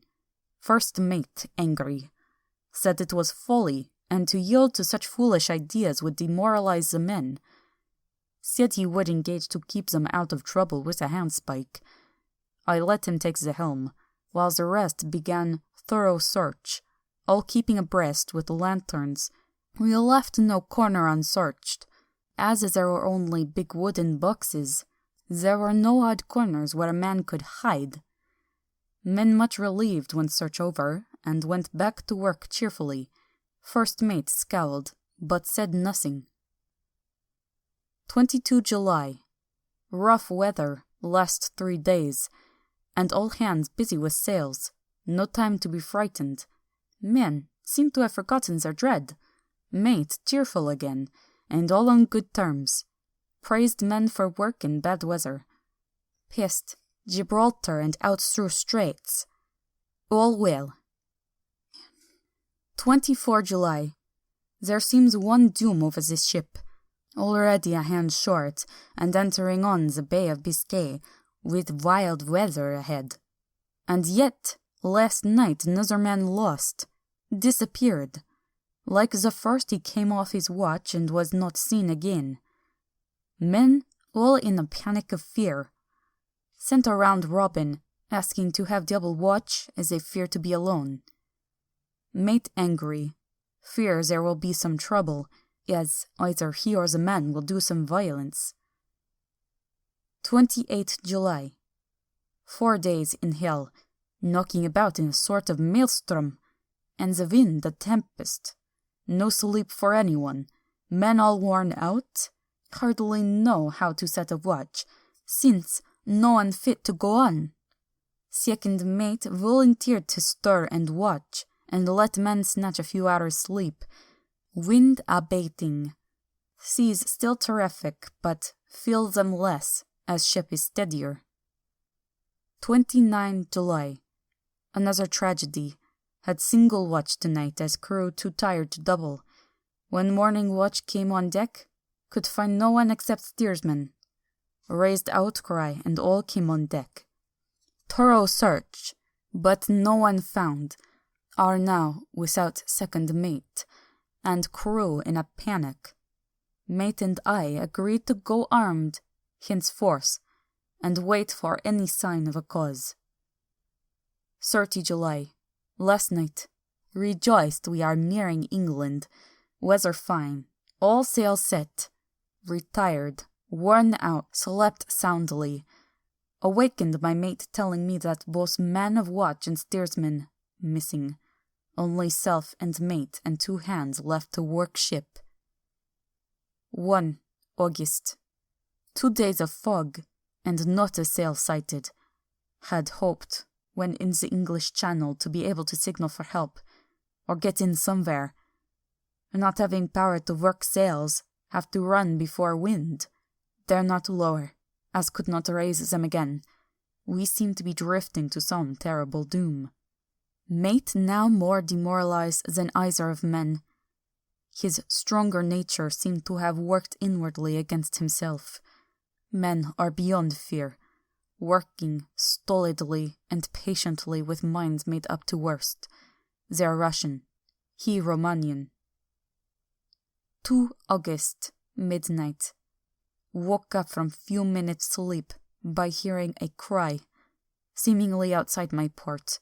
Could see nothing in fog, rushed on deck, and ran against mate. Tells me heard cry and ran, but no sign of man on watch. 1 more gone. Lord help us! Mate says we must pass Straits of Dover, as in a moment of fog lifting he saw North Foreland, just as he heard the man cry out. If so, we are now off the North Sea, and only God can guide us in the fog, which seems to move with us, and God seems to have deserted us. 3rd August. At midnight I went to relieve the man at the wheel, and when I got to it found no one there. The wind was steady, and as we ran before it, there was no yawing. I dared not leave it, so shouted for the mate. After a few seconds, he rushed up on deck in his flannels. He looked wild-eyed and haggard, and I greatly fear his reason has given way. He came close to me and whispered hoarsely, with his mouth to my ear, as though fearing the very air might hear. It is here. I know it now. On the watch last night I saw it, like a man, tall and thin and ghastly pale. It was in the bows, and looking out. I crept behind it, and gave it my knife, but the knife went through it, empty as the air. And as he spoke, he took his knife and drove it savagely into space. Then he went on. But it is here, and I'll find it. It is in the hold, perhaps, in one of those boxes. I'll unscrew them one by one and see. You work the helm. And with a warning look and his finger on his lip, he went below. There was a springing up choppy wind, and I could not leave the helm. I saw him come out on deck again, with a tool chest and a lantern, and go down the forway hatchway. He is mad, stark, raving mad, and it's no use my trying to stop him. He can't hurt those big boxes that are invoiced as clay, and pull them about is as harmless a thing as he can do. So here I stay, and mind the helm, and write these notes. I can only trust in God, and wait till the fog clears. Then if I can steer to any harbour, with the wind that is, I shall cut down sails and lie by, and signal for help. It is nearly all over now. Just as I was beginning to hope that the mate would come out calmer, for I heard him knocking away at something in the hold, and work is good for him, there came up the hatchway a sudden startled scream, which made my blood run cold, and up on the deck he came, as if shot from a gun, a raging madman, with his eyes rolling and his face convulsed with fear. Save me, he cried, and then looked around on the blanket of fog. His horror turned to despair, and in a steady voice he said, You had better come too, Captain, before it is too late. He is there. I know the secret now. The sea will save me from him, and it is all that is left. Before I could say a word, or move forward to seize him, he sprang on the bulwark, and deliberately threw himself into the sea. I suppose I know the secret too now. It was this madman who had got rid of the men one by one, and now he has followed them himself. God help me, how am I to account for all these horrors when I get to port? When I get to port? When will that ever be? 4 August. Still fog, which the sunrise cannot pierce. I know there is sunrise because I am a sailor. Why else I know not. I dared not go below. I dared not leave the helm. So here all night I stayed, and in the dimness of the night I saw it. Him. God forgive me, but the mate was right to jump overboard. It was better to die like a man. To die like a sailor in blue water no man can object. But I am captain, and I must not leave my ship. But I shall baffle this fiend or monster, for I shall tie my hands to the wheel when my strength begins to fail, and along with them I shall tie that which it dare not touch. And then, come good wind or foul, I shall save my soul and my honor as captain. I am growing weaker, and the night is coming on. If he can look me in the face again, I may not have time to act. If we are wrecked, mayhap this bottle may be found, and those who find it may understand. If not, well, then all men shall know that I have been true to my trust. God and the Blessed Virgin and the saints help a poor, ignorant soul trying to do his duty. Of course, the verdict was an open one. There is no evidence to adduce, and whether or not the man himself committed the murders, there is now none to say. The folk here hold almost universally that the captain is simply a hero, and he is to be given a public funeral. Already it is arranged that his body is to be taken with a train of boats up the Esk for a piece, and then brought back to Tate Hill Pier, and up the Abbey steps, for he is to be buried in the churchyard on the cliff. The owners of more than 100 boats have already given in their names as wishing to follow him to the grave. No trace has ever been found of the great dog, at which there is much mourning, for with public opinion in its present state, he would, I believe, be adopted by the town.